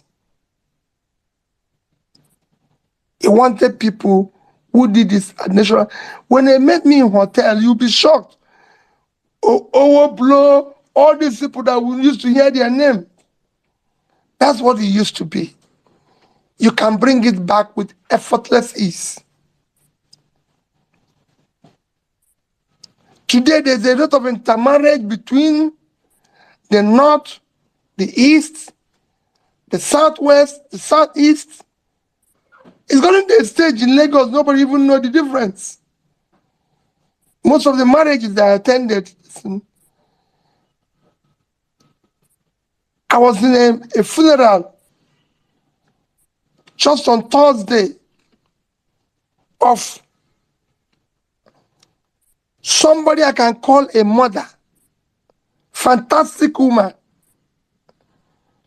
but it's a Yoruba woman.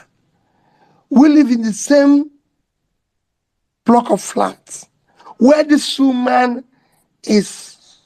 I don't know how to describe her. She was just an extraordinary mother who every day will make sure that he comes in and say, Peter, you're not doing this. Peter, you did this or this. Everybody in the compound is fond of her. So these are things you can deal with easily. I've said when I was campaigning, Ibrahim can say that the North will celebrate me because I know the problem of the North.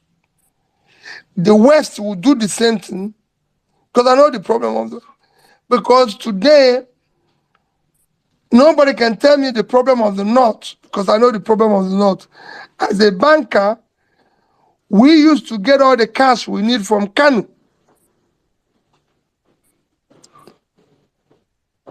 Today, Kanu is dead. The industries in Pompai 1 is dead. Shadan 1 is dead. Shadan 2 is dead. We used to have cash from Medugri. It's all dead. I know the problems in the East. I know the problems in the West. And that's what we need to deal with. I took time to explain to you the things that brings us together. Sports. Today, there's no more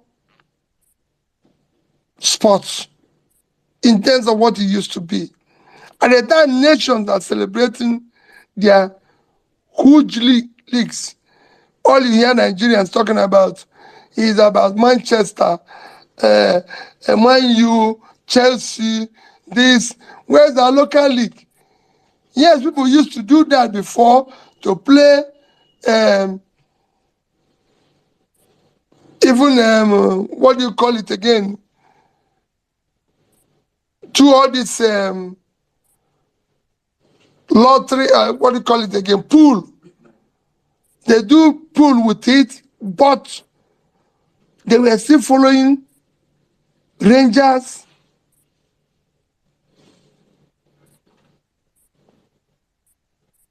all the other clubs like ICC, Mighty Jets, all those things were being followed everywhere. So these are things we must go back to. People who were playing in different places were not even from there. Their Twebus were playing for Mighty Jets in North, but their Twebus were from Anambra State. People were playing for Rangers, and they are from the North. You know, you had a Matsemeka who were from Port Harcourt. I don't care about playing for. So, these are where we must go back to. In terms of our entertainment, you can see it everywhere. The Nigerian youth don't know the difference between Davido and other stars in film, in everything. These are what we should encourage. And then throughout this, politicians bringing things that divide us, or telling you, oh, Peter Obi is tribalistic, oh, Peter Obi. How? Where? I've governed the state. I've run corporations.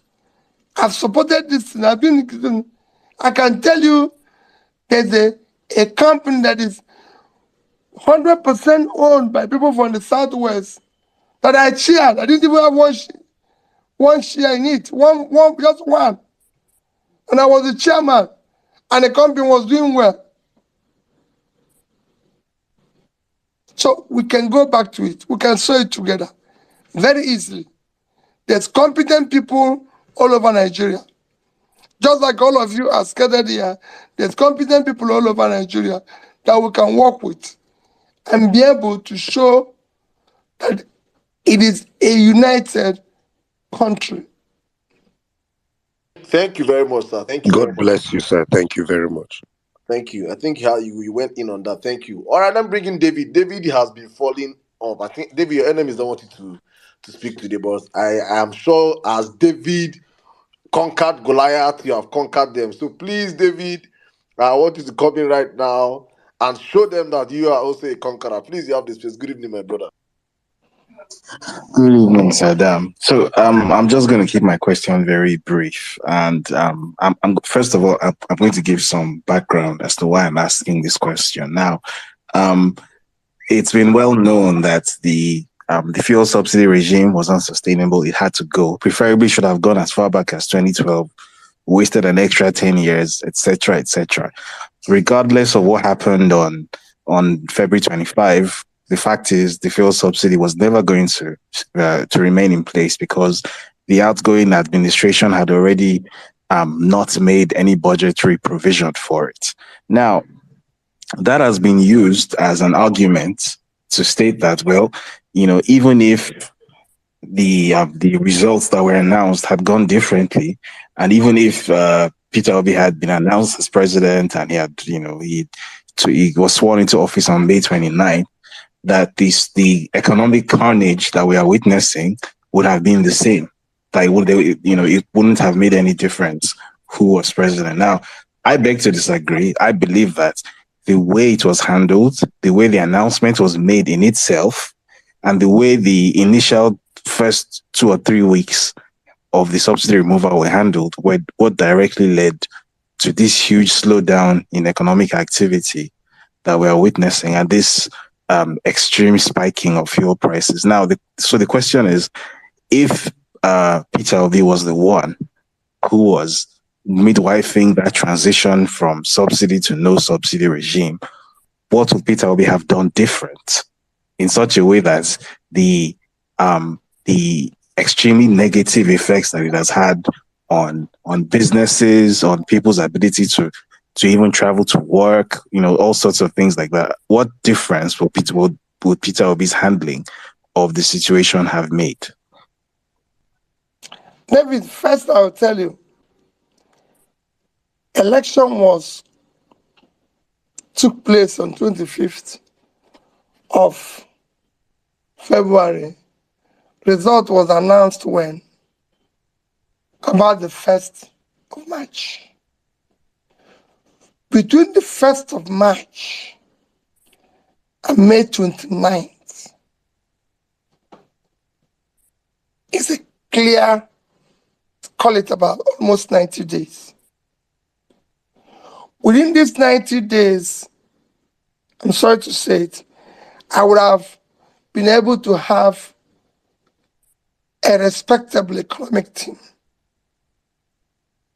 that would have sat down with me. Even as I talk now, if you say Peter Obi is president tomorrow, I'll give it to you in 1 month. Respected Nigerians that can sit down and will say, this is where we're going to go. If we're going to remove subsidy, I said it again, look at my tweets. We're not going to pull it. It's like when you have multiple fractures. You're not going to deal with all of it immediately. It's something you need to remove it one after the other. I said we'll remove the corruption side of it. So we know the actual subsidy we're paying. There's so many components in this subsidy that when you listen to, because I've listened to some experts make their comments, you remove that. Having removed that, you now decide on the component of subsidy, whether it's budgeted or not. If it's, for example, when you remove it, maybe what will remain will be 40% of what you're paying or 50%. You can now set from this day to deep where we're going to remove this component. We've seen a former governor come in and said that somebody, David said, he's tired of making money this way, that he has made enough. I don't think I've ever seen anybody who said he's made enough money. Not even Warren Buffett also, who is involved in investing. So for somebody to say that, it shows you what is happening there. So I would have done all that. And I've said we would have also seen what is happening with the issue of the refineries, not the one of government. Modern refineries that people have set up here and there, which they are complaining that their problem is supply of crude and other things. So that there's a combination of simultaneous you need to do, quite a number of things that would have helped to manage this better and everything. There's a combination of things you would have discussed with people in all the stakeholders that would have made it better. It will still be painful. It's just like what I said before, that there's a difference between giving you some form of anesthesia before pulling out your tooth and just doing it without anything. There must be a thinking through. It's an economic decision. It's not going to be easy. If it's a return school to the original owners in Anambra State, there were issues with it. People were on strike. The schools were on strike for months. But before we returned it, we made sure that we went through all the beginning to the end to mitigate the problems. For example, saying that all teachers that are employed must be paid by government. They must be maintained by government. That the churches and this thing can no longer run the school. They don't have the resources. There's so many things we put in place that we will continue to do the capital projects. We will continue to do this. But they will take care of the administration and management, but we will support them. I can tell you, I don't know what has changed. At the time I was governor, no state in the north, no state in the east, no state in the west can compare their secondary schools or primary schools with ours. We were the only people where you have secondary schools that have computers, buses, this, everything. Go to those schools today. The infrastructures were rebuilt. We don't own them. Private schools in Anambra State were supplied computers. Private schools in this, so we thought it through. As a governor, I decided that every person, old person in Anambra State, or does not have any form of pension, the government will pay the person 5,000. You can go and verify what I'm telling you now. Across the whole state, 5,000 every month. I had security in each community employed and paid directly by government in each community. I bought each community vehicle, but this is we are taught through, so I knew it was going to be sustainable. People ask me then, where are you going to get money to do this? I say, look at our calculation. Look at what we are getting. Look at why we're going to do it. What I'm saying is that there are things you do, but you have to be taught through. Stakeholders have to be invited. Other people have to have their inputs. It's not just something, it's not something of courage. Because people say, oh, if you have the courage, there's nothing, you have the courage. If you're determined to do it, you're determined to do it. I say it any day, David, I'll pull people out of poverty in the north. I'll change, people need to see the numbers. You cannot tell people to sacrifice.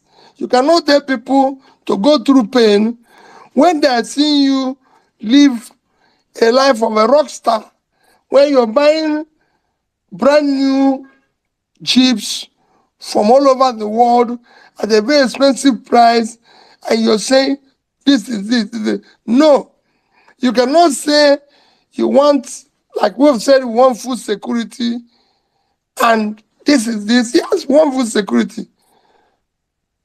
But what are we doing? People must hear it, people must see it. And like I keep saying, it is time we hear from those in charge.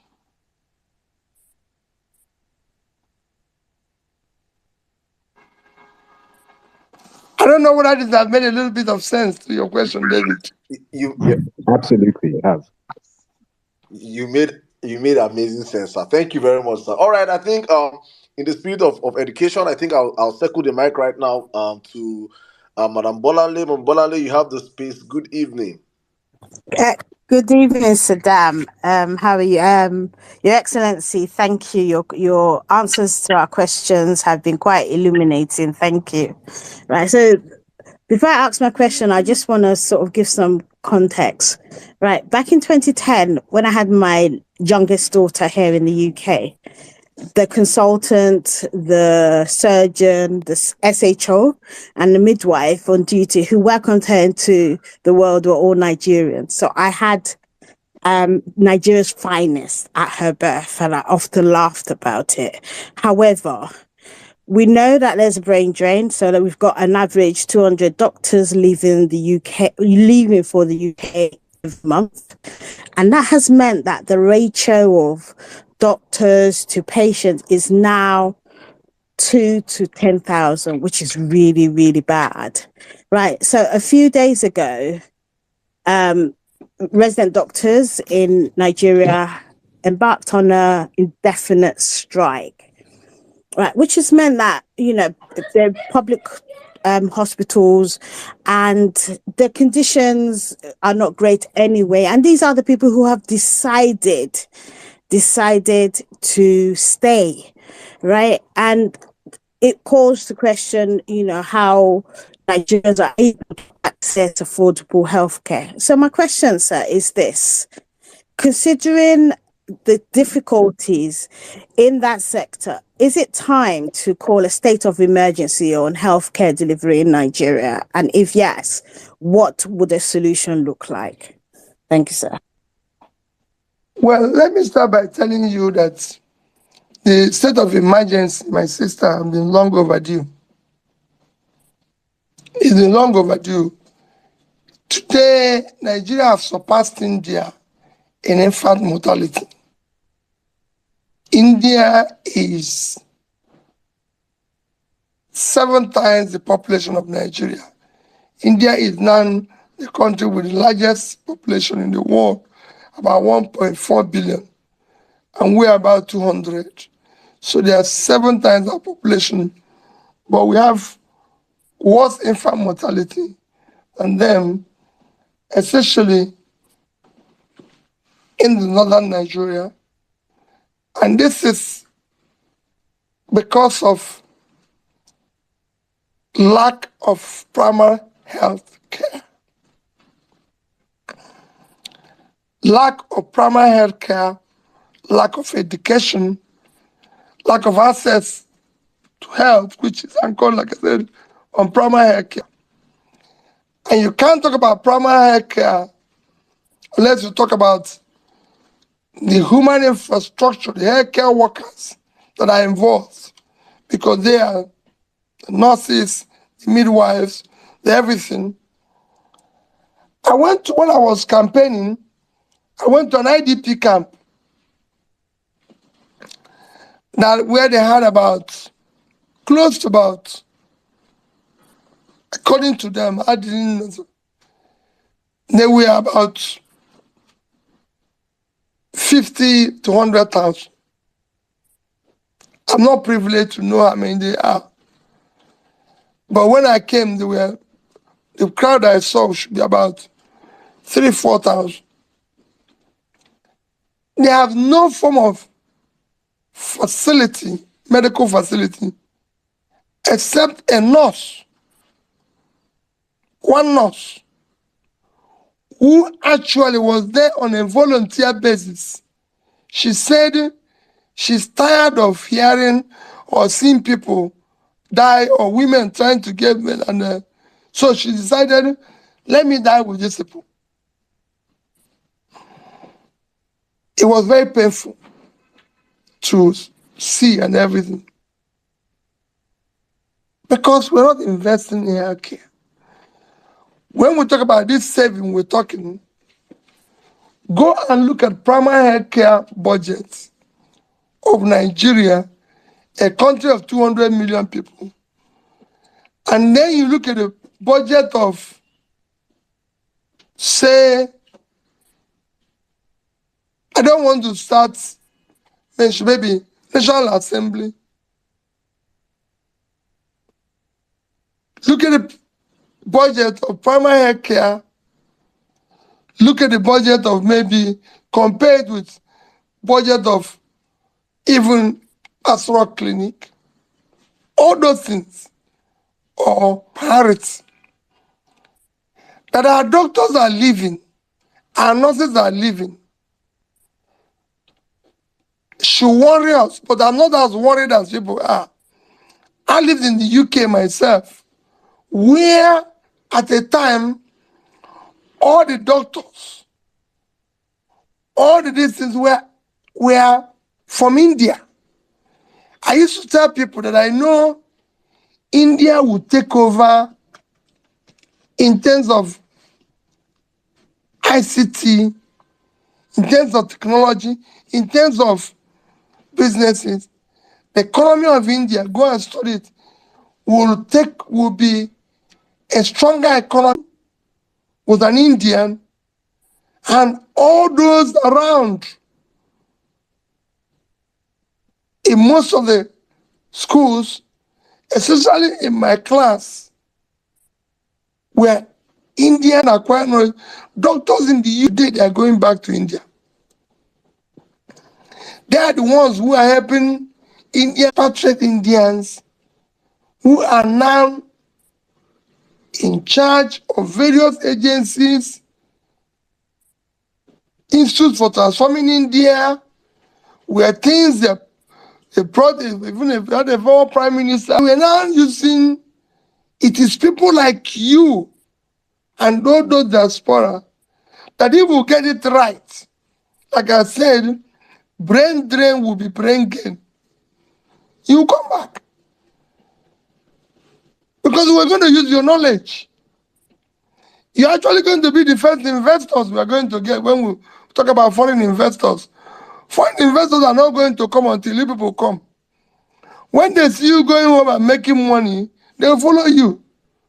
That's how foreign investors go to country. They don't just stay and say, let me go there and die. They have to see that, hey, when they see there's law and order, and David can come in and go out while criticizing government, nobody will harass him, nobody will talk about him, but he can come in and say, Mr. Peter Obi, you're a failure. Why not? As governor, I had people who harassed me all over the place. I've said this several times. Mrs. Sindibe, Oken Dibe's mother. Oken Dibe is a journalist that is well known to you, Professor Oken Dibe. The mother, I didn't know it was the mother, walked me out of a church as a governor. Said I should stop praying here because she's being owed gratuity and pension. That God will never hear my prayers. I should leave the church. And everybody was trying to control her. He said, no. I followed her to her house. And I said, Mama, I'm going to pay this money, not just to you, but to everybody.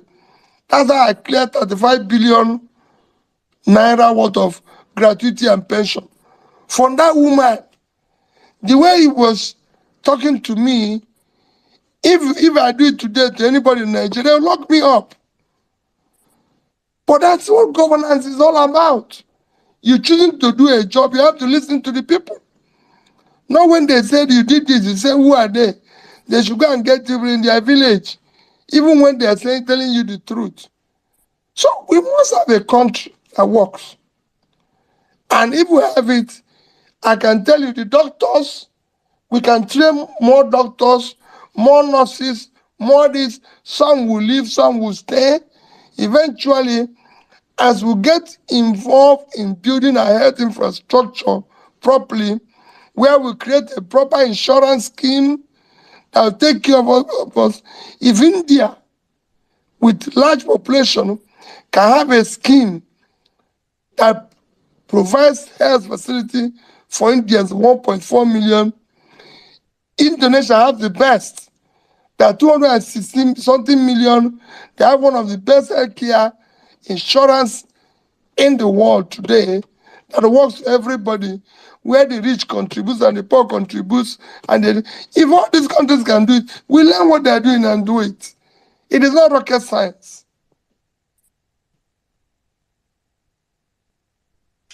Thank you very much, sir. David, would you like to ask one more question?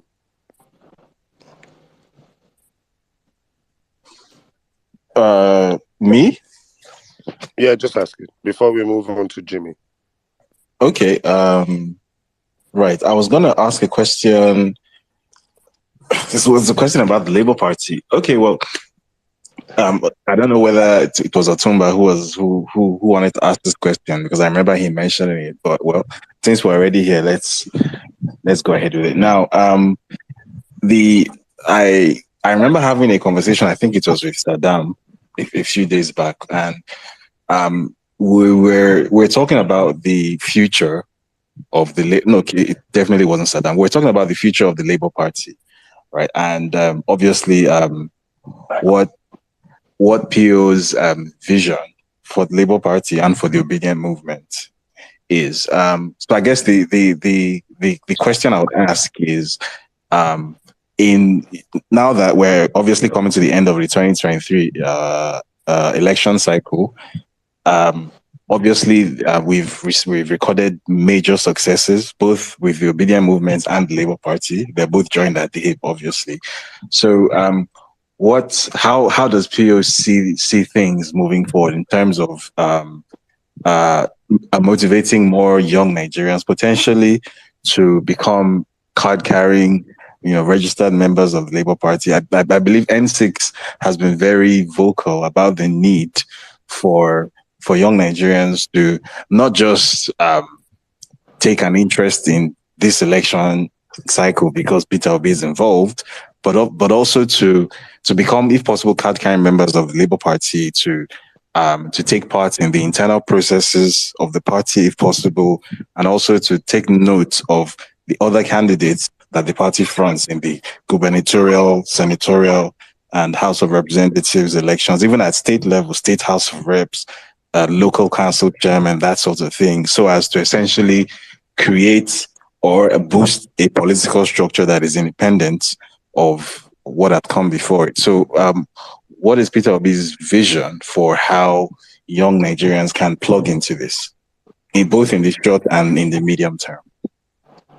Well, my take in it is that, you see, the young Nigerians have been the greatest loser in this enterprise called Nigeria. They've been the greatest loser. Some of us live the life where I used to tell people, David, I bought my first car, Volkswagen. In fact, I would say the first car that I used, because the first car I used was the Honda Civic, which I bought and used and put it into a taxi system. The first time I bought the car was as a first-year student in Nsukka.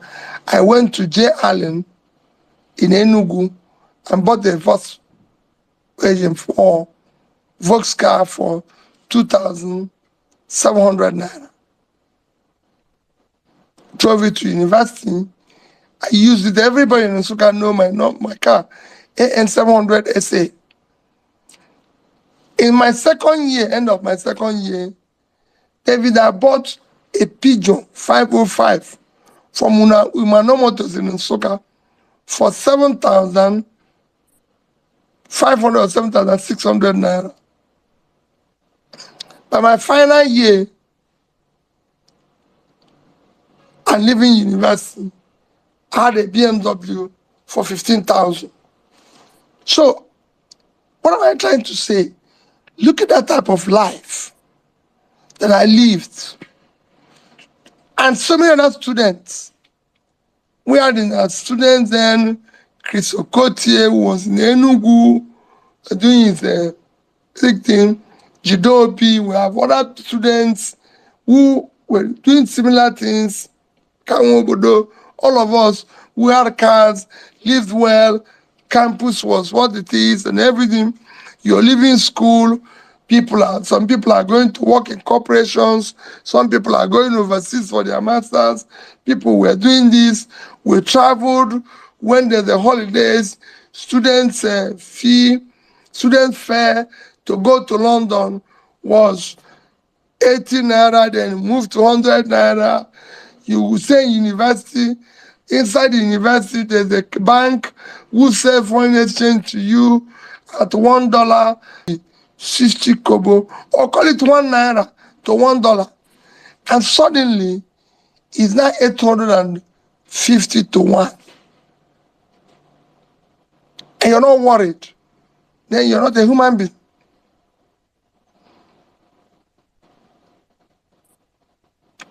So it's become a mess. And nobody's to be blamed. I'm not blaming anybody. But I'm saying we can get it reversed. The young people who have been the greatest loser, who have suffered the greatest pain in this, what are like NSAS and everything and all that, and still got a pushback. This is their time to get involved. If you look at what you were able to achieve in the past 8 months, I urge you to get involved. It's all I did and all I'm doing, and it's that I said, I will be with you in this exercise.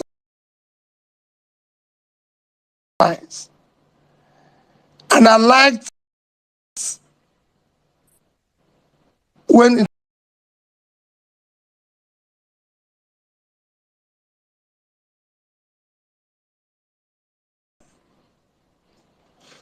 but I can say what I tell people, I'm not the that I left office. I had $150 million of my state money, and nobody urged me to save in dollars. Nobody. I did it on my own, and I had about 35 billion naira in cash, and I had a similar amount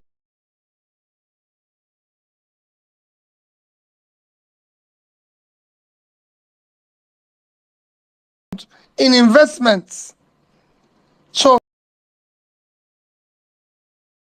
said today that they passed a law telling me they will build a house for me in Lagos, in Abuja and Oka, and I don't have one. I don't have a piece of land, in the whole of Anambra State given to me by Anambra State government, in Oka in particular. I don't have a house in Abuja. My wife has a flat in Lagos. We live in it. And recently, because there's an issue, we're trying to repair, we rented a place. So for me, I'm not saying I'm a saint, but public money is for public good. I must be used for that. And it's important that people understand that. And for those who even do the wrong things, they should be human and think about what damage they're doing. So for me, the young ones, please get involved. No matter how this scenario we see ends, if you check what we were able to achieve in this short time, the future belongs to you. Kill or snatch it or kill or do anything. No. You're going to do it in an organized manner and lead this madness out of the door, because it is a case of where lunatics, all of us today, are the lunatics in charge. You must guide us to the door and bid us goodbye, so you can start building a nation you can be proud of. That's how countries change. People bring about change. And that's what we are trying to reverse that by bringing tribalism into it, religion into it, and everything. when we've seen that all those things have not paid anybody, when I'm bringing it into it and everything, you now see them labeling P2B this every morning, that every morning. Like I said, I'm not a saint. I've passed through schools. I've just told you schools where I passed through. You can go there, Google my name in anything, whether it's in Christ the King College, in Nsukka, in Oxford. But I passed through there. And the little knowledge I got from there, I used it for the benefit of the society in which I live in. I was a businessman. I would pass through the banks. I was director in 3 different banks. There are records people can go and check and say, this is this. So this is what we want to do for the new Nigeria. Let's see. Look at what David is doing. Look at the sacrifice people are doing. Look at what Saddam. Look at what all of you are doing in your different areas. Ibrahim, all of you could easily jump into this sharing method and benefit from it, but you say, no, let me sacrifice. Let me be different. Let me say, this is this. Even before I met all of you, I've been following what you're doing. I've been reading. I was telling David the day we spoke, I said, I thought you live in this thing. I thought you're much, much older. I was telling Saddam, I didn't even know who you are. David, I've never met any of you one-on-one. I've met Ibrahim, but look at us talking and share. So get on with it. Go and become party members, Labour Party member. We are not there yet. So you can come in and change it. You can come in and say no to this and everything. You become part of it. In the next few years, you take it over and be able to teach us how to do it better. That's my own lesson. Don't stay outside. It is not time to complain. I was at that time complaining, and I said, I won't complain again. Let me get involved. And I'm not involved, and that's where I am. And I'll do it for next few years. If you don't know, somebody like me, I won't say it, but if I had succeeded, who have shown credibility and experience, allow them to be part of whatever you're doing for the transition to move on very well. Young Nigerians, get involved in politics. It is time we start retiring these old men that are benefited from the system that works. I don't understand how you will see and you meet a naira at 1 naira and you're taking it to 800 naira and you're still flexing on our lives. So young Nigerians, I think the clarion call has been given out to us on this platform today. Please get involved. Get involved. Oh yeah, let's move on. Because I heard you say if you've already succeeded, sir. This is Mary White. My question is, so recently there was an unfortunate incident that occurred at the Federal High Court in Lagos, where a former CBN governor was arraigned for illegal possession of firearms. And more concerning was the high-handed display by the DSS at the court premises. So the question is, how would a Peter Obi administration, which I know we will get back our mandate, handle such reckless display of lawlessness and total disregard for the rule of law by government agencies? So that's my question. Chukugozegi, Your Excellency, sir. Dalo. My sister, let me tell you. Let me ask you a question. Where do you live? I live in the United States. Okay. Do you know that today, and I'm sure you know, the biggest contributor to the biggest item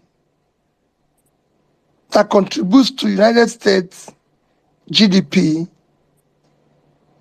is an intangible asset called the rule of law. It is not oil. It is not a distance. You have a way to verify it. The Western world economy, the greatest contributor, or one of the greatest contributors, let me use one of them, is intangible asset called rule of law.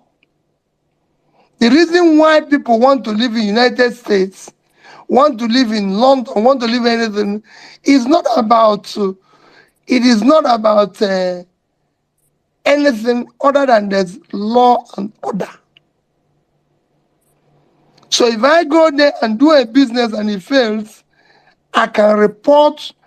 There will be A, B, C, D, F. If somebody comes and attack me, if somebody does this and all that and everything.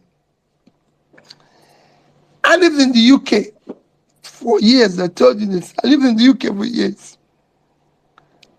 And my house was in my name. My house is in my name. You know, I'm a Nigerian man. So I didn't put Mr. and Mrs.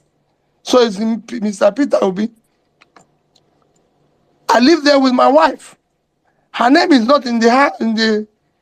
So, and I decided I'm going to sell this house. I want to move from my next house. I own on one street, 2 houses. I live in one. One was rented out. So when I decided, okay, I'm going to sell this one and go to the other one. And I went to the estate agent and said, I want to sell this house for this amount and everything.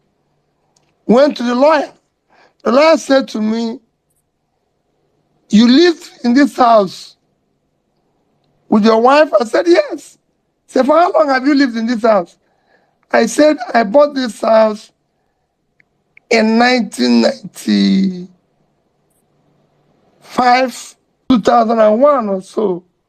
He said, was it up to 10 years? I said, yes, maybe not in this building. And he said, listen, sell it without, and it's your wife. This was true or not? What I mean, I didn't even ask another lawyer. I went home to my wife and said, you know, we're saying, what am I saying? There's where you live in the United States today. That day in court was, I'm not, what happened in Nigeria that surprises me. This man was sick, because I'm sure if he was not doing well, just about honor, GCON, and suddenly now, we can't even grant him a bail to go home. It happened to me. I said it as governor. People were calling me names. People were doing anything. It's not my business, even to today. I said,